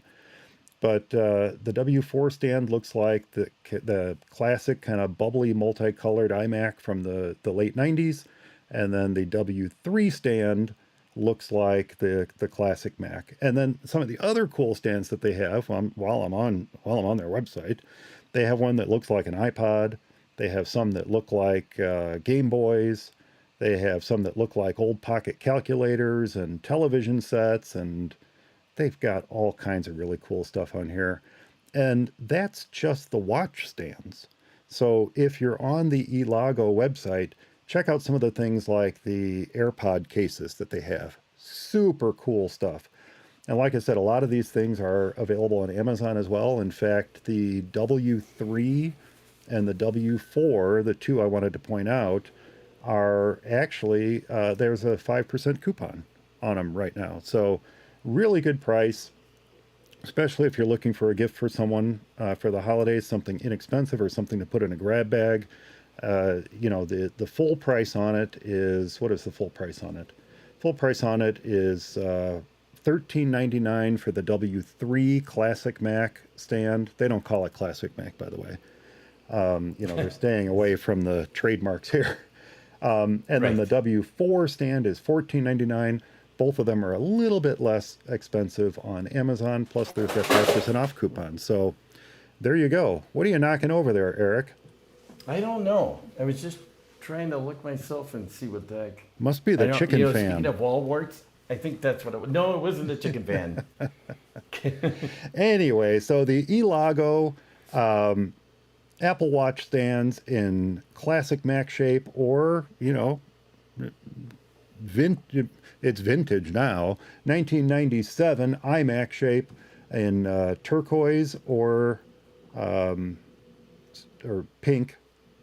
I think those are the colors they call it, turquoise or pink, or an iPod version of it. I think all of those are available on Amazon or at elago.com. So check those out. That's actually really cool. That is really, really cool. I was going to say too, you mentioned on the AirPods you discovered they're wireless. On the second gen AirPods, they're actually wireless charging, but you can actually use the watch charger to charge them. Unless, unfortunately, you have a really thick case on them, then you can't. But not so. That's the AirPods Pro 2, though. Right, the second gen, right? Yeah, second gen. Yeah, the right. AirPods Pro that I have, it's a wireless charging case, but not. You can't use the Apple Watch one. Right. Yeah. Right. Yeah. Exactly. And I've got actually, ironically enough, this is AirPods or the case on this one. It's a little bit thicker one, but it's an ESR case. I do really like the protection and stuff. And although it would be nice to use that little watch charger thing, but like I said, now that I've got this other one, it works well. So. Okay. Well, sir, what is your next gift pick for this year? Yes, and this one is not Apple at all, and has actually nothing to do with. Although it does have, it does fit in with the tech enthusiast part of it. But anyway, I had watched something on the news, and I don't know if it was like an Inside Edition type thing, but they were showing how more and more they're discovering more and more like bugs in places. Like hidden cameras and stuff like that, like in hotel rooms and places where they shouldn't be. And they were just talking about it might be worth getting like a bug detector or like a spy detector thing. And so me being, paranoid that I am, and just because you're paranoid doesn't mean they're not after you. So I I took a look at this, a bunch of them on Amazon, and I found one, the K9 or actually it's the K19, and it is yeah, it actually really looks the part too. It's like a nice well, it's actually the what I was going to say, the it's actually making it blurry. The fake bokeh. So this guy here will actually detect GPS stuff in your car, infrared cameras, bugs or RF type stuff, laser type things, just about everything. And it runs for about $60 on Amazon. And I haven't had a whole lot of chance to try it out a lot, but anyway, apparently you can aim it around, and this little hole here, actually, you can see in the front, is like a little window, and I think it helps you see the infrared, whatever that the camera might be shooting at you, or passive infrared if it's like a motion sensor or whatever. So anyway, you can find the little bugs, things that nefarious people have hidden there, and detect them. And Darn so it. You can find all the bugs I hid in your house now? yes, and I'm still finding them yet, Mike. Oh, man. I don't know how many you hid, but I will find all of them. They're slowly going offline as you crush them, but, eventually you'll find them all, I suppose. Right. Yeah. But anyway, that's the K19, and like I said, absolutely nothing to do with Apple, really, but it's a tech thing, and thought it was interesting, and I could definitely keep apprised, but it got a lot of good reviews, so it should hold up to at least being able to find something. So So it's the K19. What's the brand? Is that the brand or the model, or what? That's the brand, I believe. Yeah. Oh, really? That's a good, yes. Let me just double check. I'm pretty sure it is. Yeah, okay. So it's the The K19 paranoia detector. Right. It Have is. you tried aiming it at K19. yourself? Right. And it went off like you wouldn't believe it. It went to 11. How about AirTags? You are Can paranoid. it detect AirTags? I think it can, because I think it can also pick up Bluetooth. I was going to check that, which, by the way, AirTags make a great gift idea too. Amazon has, I think you can get a 4-pack of AirTags for $80 right now. And those actually work great. I've had those, and those have actually saved us from a few things. So definitely a good gift idea there too. So if you really want to have a great time at Christmas, you buy the K19 and you buy the 4-pack of AirTags, and you hide them in and around the home, and then see if you can. It's like Easter, but at Christmas time. Right. Yeah. Easter. Yeah. Okay, no, it is the Nav Falcon hidden camera detectors and bug detector, RF detector device to detect listening devices, GPS tracker, detector, anti-spy, infrared finder, for hotels and office. So it looks like it retails for $68.99. So it is the K19 model of their version of their detectors, and it's but the company looks like it's Nav Falcon, NAVFALCON. So Oh, like the bird. with it, like the bird. Yep. Nah, Falcon. All right. Well, we'll put a link to that in the show notes too. Very cool. Yeah. I will admit, sometimes you see this stuff in TV shows and movies and stuff, and you start to get a little Yeah. paranoid. You know, I talked about traveling You earlier do. and staying in hotels, and you're like, Yep. oh man, is there a camera hidden in that bathroom vent? Is there a camera Yeah, I hidden in the know. air conditioner? It's like you start to get paranoid Yes. about this stuff because it's always played up in TV shows and movies and things like that. And Yeah.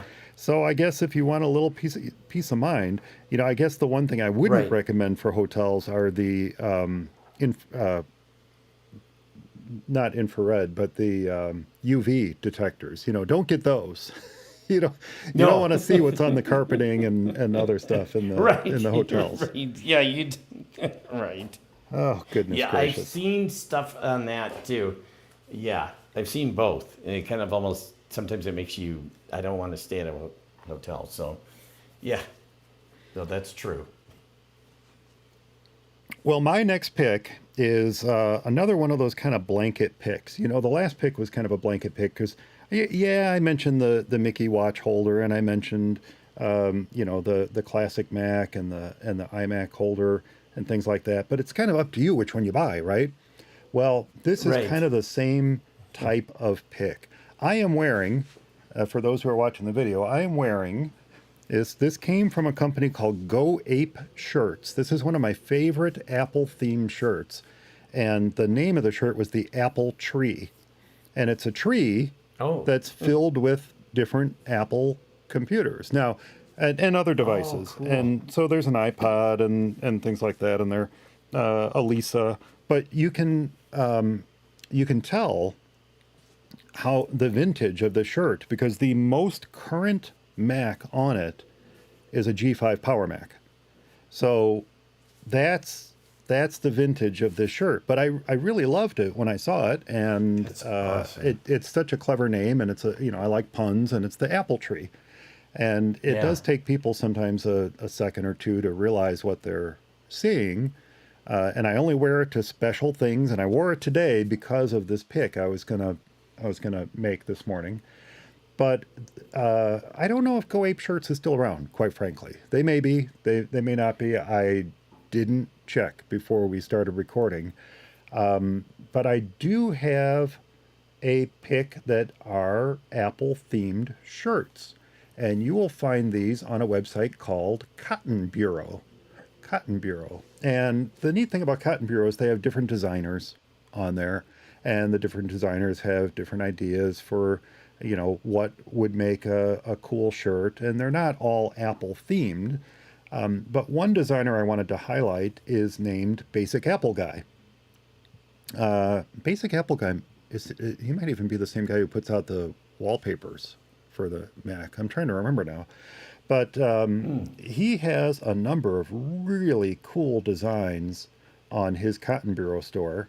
And the one I wanted to highlight is called the 2023 Commander Color Edition. And it's not dissimilar to the shirt I'm wearing now. The shirt I'm wearing now has a number of different Apple devices as part of the design. And this 2023 Commander shirt and there's three different editions. The one I like in particular is called the Color Edition, but it has a giant command symbol in the center. Kind of, you know, the design is cut out. It's cut into the design in the center, and then surrounding it, kind of scattered around it, are all different kinds of Apple devices, whether they be iPods or iMacs or AirPods or what have you. And it's just such a cool design, especially in color.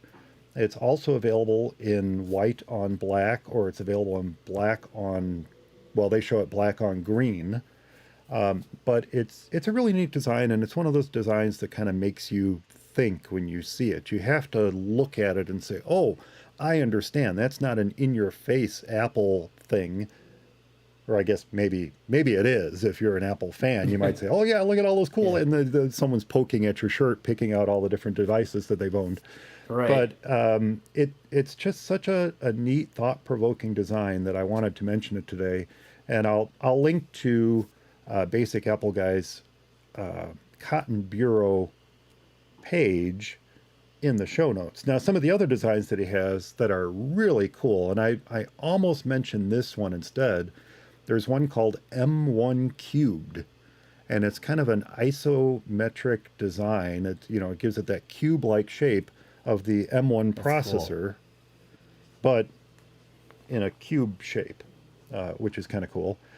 He also has an M2 theme shirt. He has one called Yum, which is all of the various Yum. bubble-colored iMacs in a circle. He has an infinite loop. He calls it one infinite loop. Oh, cool. And he also has a two infinite loop. I'm honestly not sure what the difference is between them. He has a hello shirt, hello written in multicolor. He has a nano. That's Remember cool. the iPod nanos that came in all the different colors? Yep. So he has Yep. a lineup of all the iPod nanos across the front of the shirt, and they look like they're dripping paint down the front of the shirt. So that's very cool. And what else does he have here? Oh, just basic apple tea. It looks like a to-go cup of coffee, and the cardboard sleeve around it is rainbow. So some really cool, clever designs, but I particularly liked the 2023 Commander design. And while I haven't purchased it yet, I think I'm going to because it's really really quite cool. And I'm going to go for the full color edition. I like that one a lot. Now, while I'm on Cotton Bureau, I'm going to mention another one, also command key themed. And full disclosure, I mentioned this on Chuck's show last year or maybe the year before for his gift guide. But this is from a designer called John Davis, and his design is called Command CMD plus 6 colors. And he also has Command plus green, Command plus orange, Command plus blue, Command plus Ive, which, as you can imagine, is just kind of basic various shades of gray, and Command plus black. But again, I'm drawn to the color one, and it's the Command key symbol. Fills up pretty much the whole front of the shirt, and the symbol is made up of various colored dots from the bottom, blue to purple to red to orange to yellow to green, going up. So it's kind of rainbow colors there as you are going up through the command key symbol on the front of the shirt, and it's just a neat design. I think of the two, I would probably go for the basic Apple Guys 2023 Commander design. I like that one better with all the different Apple devices on it. But some very, very cool t-shirt designs on Cotton Bureau. And if none of those are to your liking, just do a search for Apple designs on it, and you'll find a bunch of others on there too. So, It sounds really cool, though. yeah, basic Apple Guy 2023 Commander t-shirt, or John Davis Command plus 6 colors. Two very cool designs if you like to have a couple Apple themed shirts in your wardrobe. That's totally cool. That is really I love Apple themed stuff like that. So I should well obviously I wear my Mac stock stuff, so I should I definitely would like that. As you I should. love your shirt. Yes. Yeah. I love your shirt. I'm gonna see if that Go Ape shirts is still around or not, because Go Ape that actually shirts, if they yeah. still make something like that. Well, if they are still around, they may not make this design anymore. I did get it quite a few Yeah. years ago, but Yeah, obviously if it's the Power Mac Power G5, Mac G5. that would be like 20 years ago. Seriously. Thanks for aging me, Eric. I appreciate that. No. That's I bought a Power Mac G5 new, so there you go. Aging myself. I had the one fact that too. I knew that. Yeah, I had one too, unfortunately. In fact, oh no, it's not the one that's sitting next to me. The one that's sitting next to me is my 2006 Mac Pro. That's what's sitting next to me. Why it's sitting next to me in my office, I have no idea, but it's sitting next to me. And just about a foot away from it is my 2012 Mac Pro. Also, just Oh, I both could be put away, and yet there they sit. So, there they said. Actually, you meant coincidentally, I have my 2003 dual Power Mac G5. sitting Oh, next to me in sweet. the office. And the reason why it is because I had given it to my brother-in-law and sister when I got a 2008 Mac Pro, and then and they had it, and then my sister now had gave it back to me saying, "Can you get photos off a drive? Can you get stuff off these?" Mm, And I said, "Sure," and yeah. I still haven't done it yet, so which I need to Yep. do. But it's kind of interesting that it's still sitting there and it still looks really nice. You know, I'm wondering if a guy couldn't just this one had the see-through plastic part too, so you could take off the side panel and just leave that up and see the insides of the computer running. So that was actually kind of cool too. I have one of the mirror front Power Mac G4s at the office. Oh, You know, with cool. That's cool. the mirrored optical drive uh, Yep, plates in the that's front. really Yeah, neat. it's pretty cool. Yeah, Well, sir, yeah, we had the AstroPad, we've had the MagSafe 3-in-1 wireless charger, and the K19. Oh, but you know, I was going to mention on the K19, at yeah, one point, you could see the infrared light coming out of remote controls and stuff with the camera from your iPhone. I have not tested that yes. recently. Is that still possible? If that's still possible, you could use No, your iPhone as an to do infrared that. detector. Yeah, you used to be able to do that with the iPhone. Yeah, no, the Apple has since filtered that out, and that's been quite a while because I've had Ah, to use other cameras to see the infrared. that's a bummer. Now, I That's a bummer. it is a bummer, and it's like, why would you do that? It's not necessary. There are people who spend Yeah. big bucks to change the filtering system on Canon cameras and Nikon cameras to allow them to capture infrared light. Isn't that something? Yeah. That's kind of amazing when you think about it, and you I wonder why. There's got to be an easier way, I I think suppose. it's a filter that's built into the camera, and it's basically removing that filter. It's what they're doing. Right, and I could see where that would be really tough and Yeah. cost a lot of money to do that. Yeah. But what is your fourth pick this year, Eric? You know what? I it's not much of a pick because it's a little bit older of a one, and that actually is my final pick. And that, but I do have to say, and of course, there's tons of varieties when it comes to this. But if you've been thinking about this, or you're kind of well, this is kind of part of home automation, kind of not. But anyway, my pick comes down to the Philips Hue bulbs, and Mm. these these are more pricier than the other.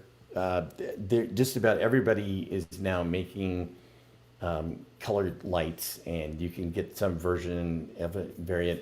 The I had went with Hue a while back, and even at that point they weren't the only game in town. But I really like the way that it works. I think the big thing is, and this is kind of a sort of a qualification. So the Philips Hue bulbs, but or the Philips Hue system, but you need to get the one, or you need to get a bridge with it. So you get the Philips bridge with it, and their bulbs now will work via Bluetooth, um, and so you don't really need to get the full kit anymore. But the bridge actually just kind of makes or breaks it. I mean, the lights are great, but the bridge actually just makes it a whole lot better because it essentially their bridge, for in a nutshell, is a Zigbee system, and Mm. in the Hmm. home automation arena, there's a bunch of different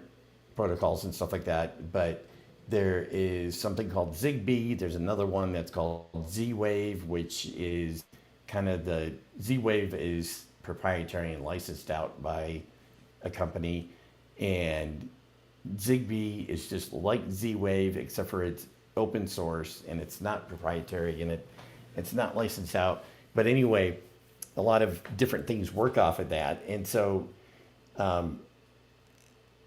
Philips Hue's bridge essentially works off of plugging into your network or your Wi-Fi, and then it bridges it to their Zigbee system, which also works in the 2.4 gigahertz area, and it's like a mesh network.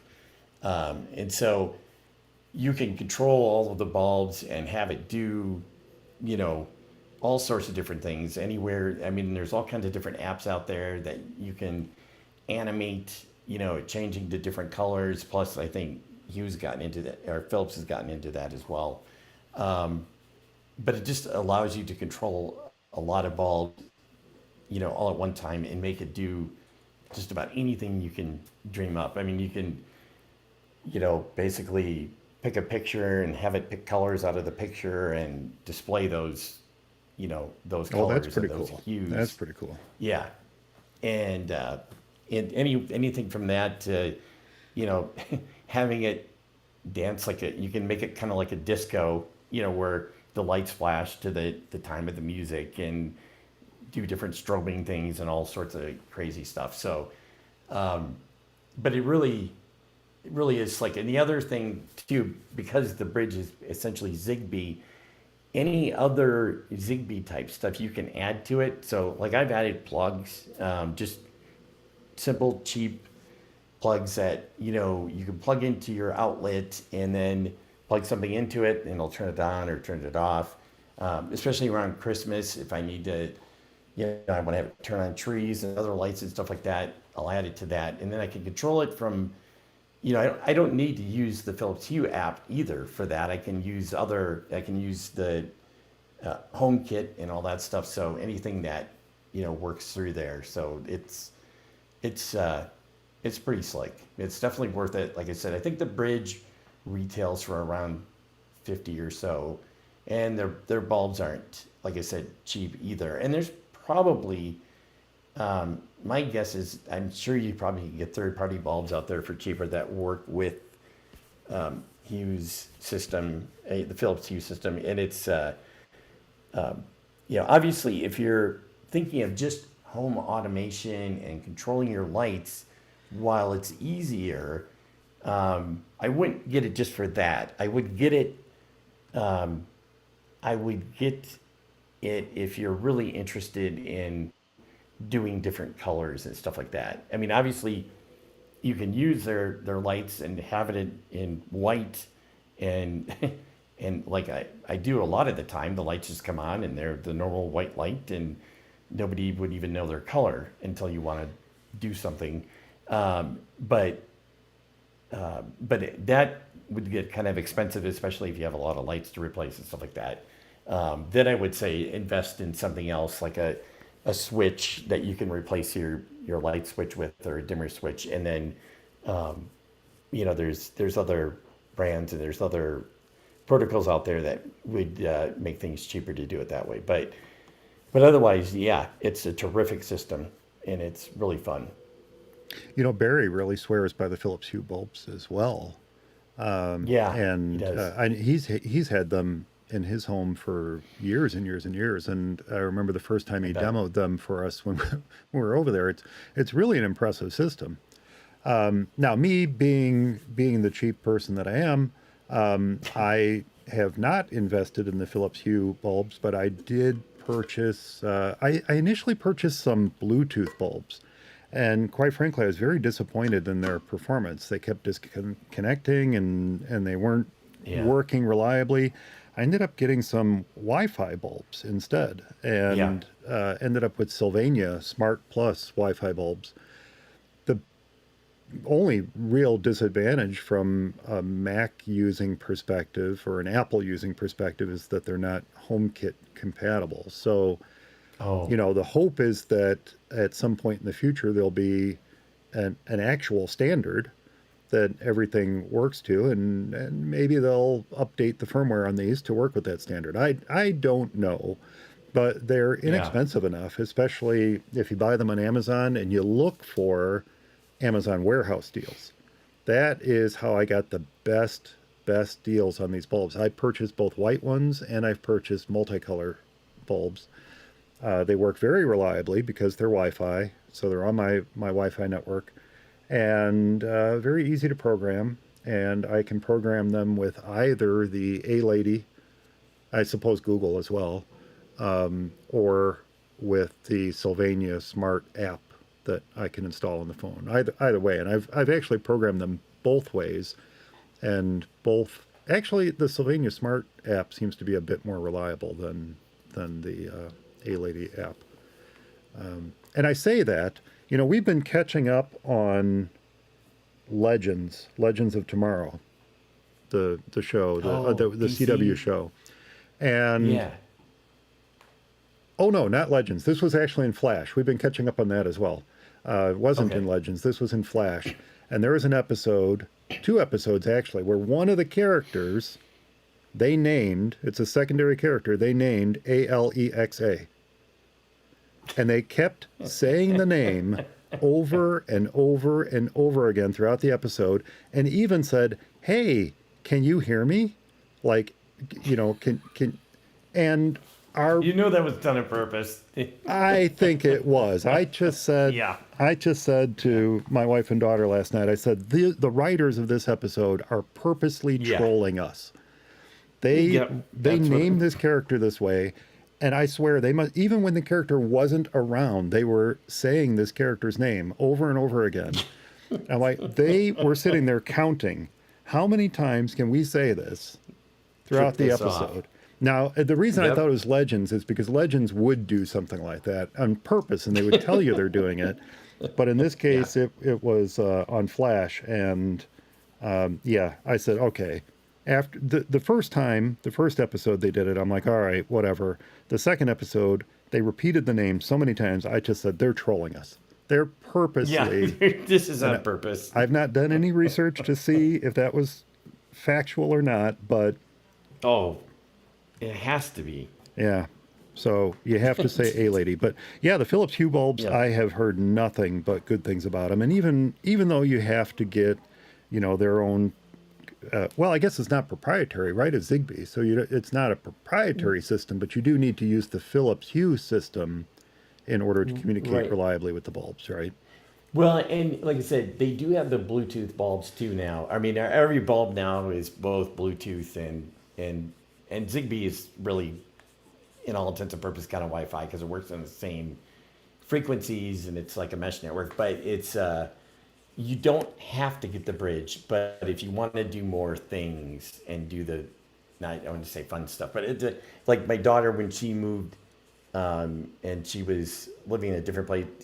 She wanted to be able to control her lamp, and you can get these little switches, and they're like dimmer switches. Yeah. And it's got like a three or four, but it's got one button to turn it on and off, and another two to dimmer or brighten, and another one to switch it to different hue colors or whatever you want. And in fact, actually, we have this in our bathroom. We have three lights. They're all hue. We turn it on by a switch that just essentially sticks to the wall, and then it during the day, like now, it'll if you turn the light on, it'll be bright.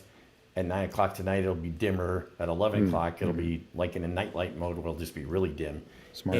But anyway, I said in order to do that, you're going to have to get the bridge, and so she did that, and then just hooked into the Ethernet to the switch, and then or whatever, and that was it. So it's like, so yeah, you don't have to, but like you said, you're gonna want to. I don't think Bluetooth probably works. Bluetooth is Bluetooth. I Bluetooth is Bluetooth, exactly. you love it, but it's not. Yeah. And now, thanks to our news story last week, we know how vulnerable all those Bluetooth devices are. Bluetooth is, I know. Oh, goodness. Which makes All it right. even better. So, did you say that was your last pick, Eric? It was my last pick. All right. Well, I have two more. I came to the good. table with a few, but this one I actually kind of like the Elago watch stands. I kind of came about it in a backward kind of way because someone told me about these really cool pillows that you can purchase from a company called Throwboy. And they have pillows that look, that have the command key symbol on them. They have pillows that look like the minimize, maximize, and close buttons. They have finder pillows. They have pillows that look like a 1999 iBook. They have all they have an Apple Lisa pillow. And of course, just like the Ilago, they don't call them the Apple Lisa. They don't call them the iBook. They just say the 1999 pillow, the 1983 pillow. They have a rainbow heart pillow. They have a pillow that looks like a G4 cube. So really cool pillow. Someone told me about this. I'm like, oh, those are super cool. But then I saw in their menu that they also have blankets.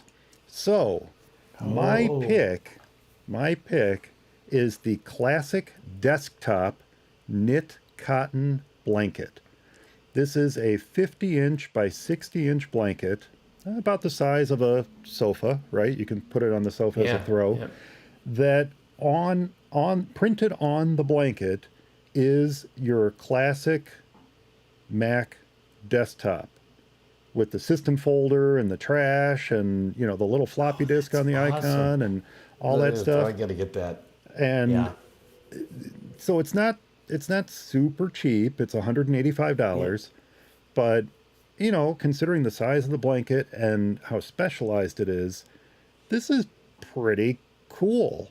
Now, they don't say which version of classic Mac OS this is. It does look fairly early.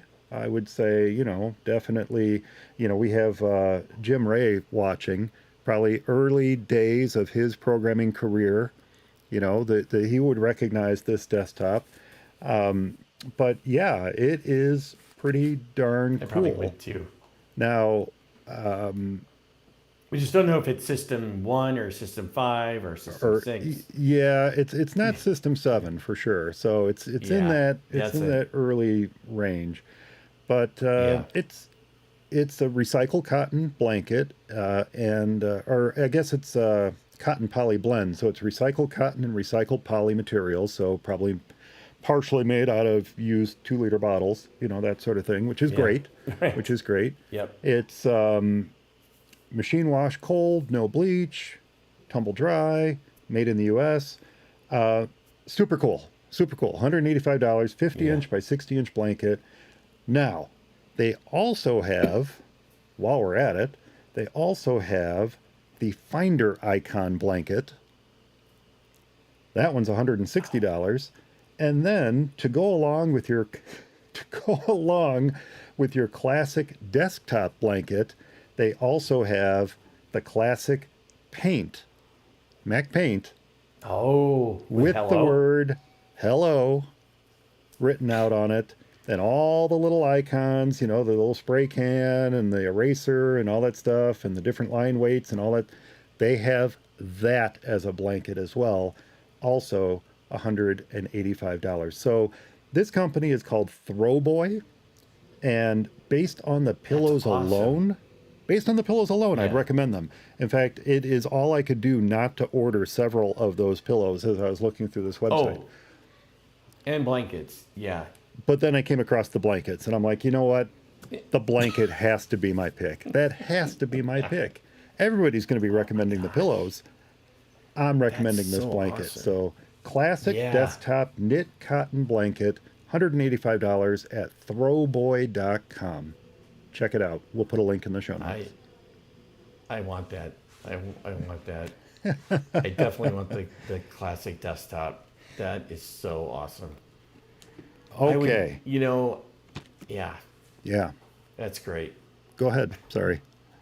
No, I was going to say, I would take the Mac Finder icon too, but I don't know. I think that's awesome.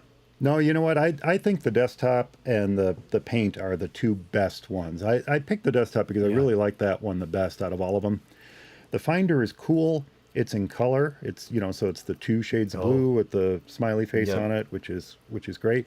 I should point out that they also have a throw blanket with the Finder icon on it, and that's only $65. So, if 185 or 160 is out of your budget, they do have the smaller throw blanket that's $65, and that would make a really nice gift as well. And it's got a fuzzy back too. So yeah. Oh yeah. Well, I just love the close, minimize, maximize pillow collection. I just that was cool. just awesome. Oh my gosh, so many good things. So they have pillows, pocket pillows, blankets, t-shirts, hats, and other accessories, including beach towels, drinkware, and stickers. I I had to exercise great restraint not to go into every single one of those pages. So I Oh limited my myself to the gosh. pillows that someone told me about, and then the blankets. And I'm for now staying away from the other categories because I don't want to know. I don't want to know because I'm going to be I too don't tempted want to know. to buy something there. Even the 1984 throw blanket is nice. Jeez. Do they Yeah. call it Man. 1984? Oh, I see. Yeah. Yeah. Yep. The Mac. Yep. Wow. Yes, they do. That 1984 throw blanket. It's oh yeah, you're right. $65. That one looks like a classic Mac with the it little rainbow icon on the front, which of course is not it sure does. actually an apple on the front of it. Yeah, that one's pretty cool too. Yeah, and then while I'm there, they also have a turntable, color bars, and a subscribe button throw This is blanket. So all the throw I blankets are wonder I wonder if $65. Yeah. yeah, I wonder if that the classic desktop, I wonder if that is System 7 cuz it's got the Mac or it's got the application menu on the far right. I don't think that was part of Mm, System 6. I think okay. that was only a 7 thing and beyond. Well, look at you getting into the details. That is just so awesome. All right. I So need to get I one of have I these. have one last pick and then we're going to wrap these things up. And this is actually a little show and tell too for those who are watching the video.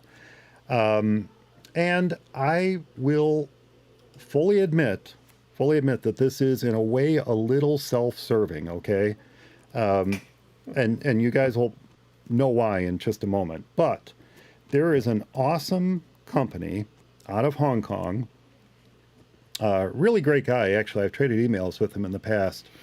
He's done a number of Kickstarters, and that's actually how I learned about this particular product. The company's name is Classic Bot, and he started out making little tiny figures that mimic the look of the classic Mac, and then they come with magnetic arms and feet and a little font suitcase and a little mouse and things like that. And you can put them together and set them up on your desk and all very cool, right? So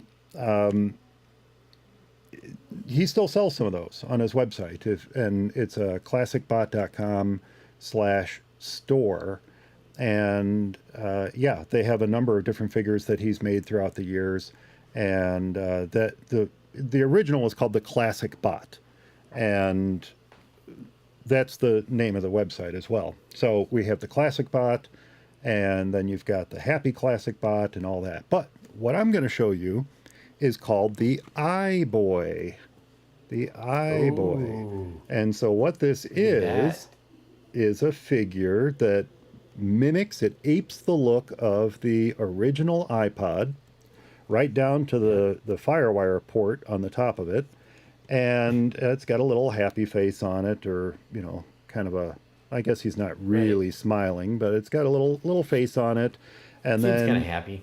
yeah, and then like the classic bot, it includes magnetic arms that you can stick onto it, and it has earbuds that come with it. Not real earbuds, and of course this is not a real MP3 player of any shape or Right. form. It's a figure. You set it up on your desk, Right. and it comes with these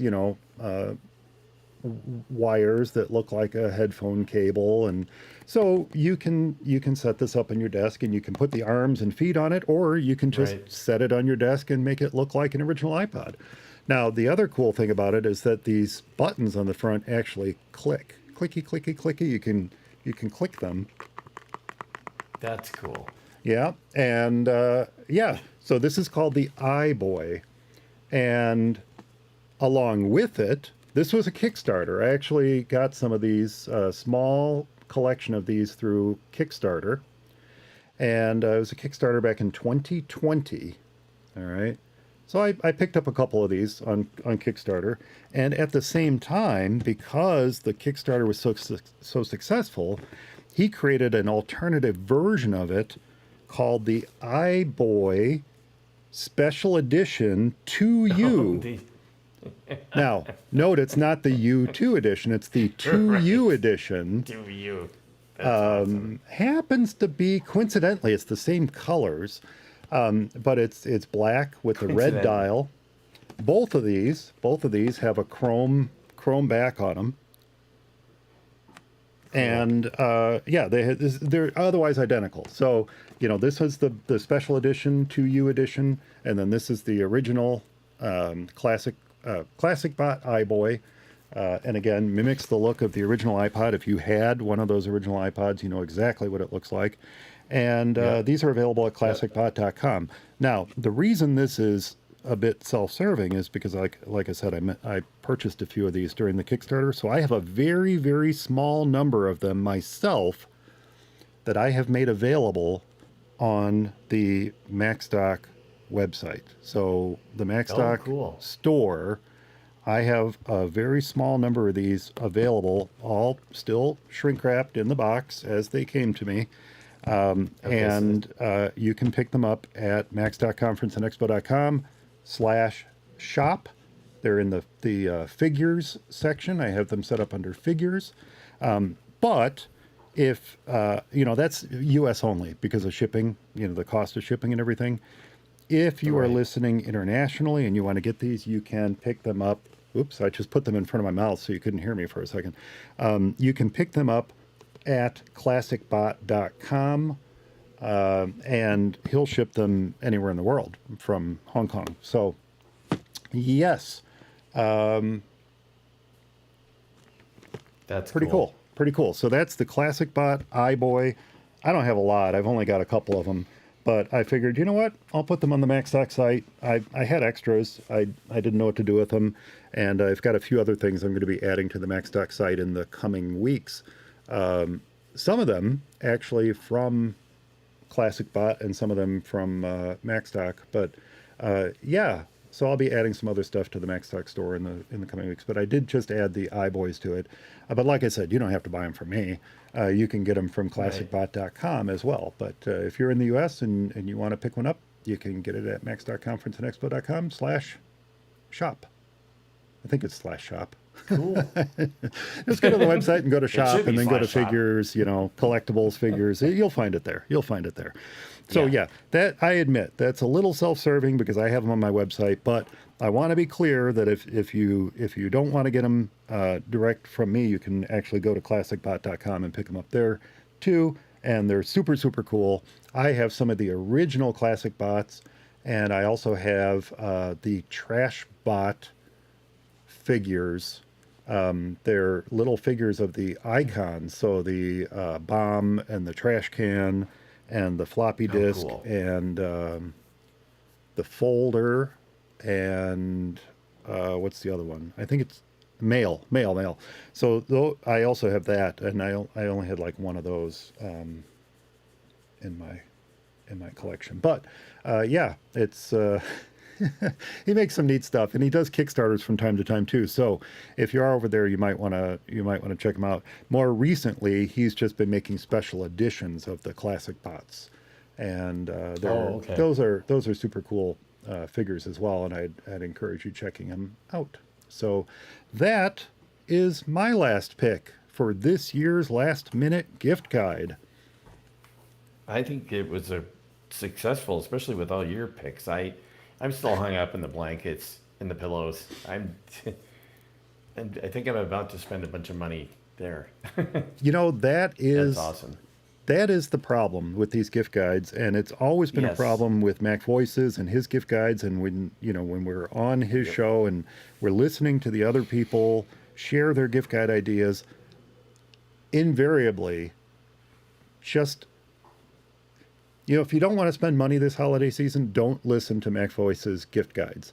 If you want to get some really great ideas for things you might get the Apple lover in your life, listen to this show, which just gave you nine great items that you could pick. Yeah. But check out the Mac Voices site as well, and you'll Yeah. really enjoy his gift guide shows. In fact, go back to the previous year's gift guides as well, and you can always pick up some really cool ideas that way too. So, I think he has that's lots it, of good Eric. stuff. I think that's our last minute gift guide for the Apple fan in your life. Are there any gifts that you think would be unique and different? Well, be sure to leave your favorites in the comments of this week's show notes found at formaceyesonly.com. And with that said, that's also going to do it for this episode of For Mac Eyes Only. I hope everyone enjoyed it. Remember, I do love to get your letters, so if you have any comments about the show, a tip to share a software or hardware problem with your Mac, or, like I said, if you have some of your own favorite gift ideas, you can leave your favorites in the comments of this week's show notes at formaceyesonly.com, or you can drop me a line, Mike at formaceyesonly.com. Be sure to subscribe to the show's YouTube channel at youtube.com/FMEOTV and click that little notification bell so you can find out when we're going live. You can join the chat room and you can catch all the behind the scenes stuff that doesn't make the final cut of the show. And here's a little shout out to Jim. He's been chatting with us in the comments this whole show. So thank you, Jim. And he says those blankets are dope. Too tempting. So I think Jim might be buying one too. Sorry, Jim. Yeah. Thanks so much for listening, everyone. Thanks to Eric for joining me this episode. Glad to be here. Stay subscribed, and we'll talk to you next time.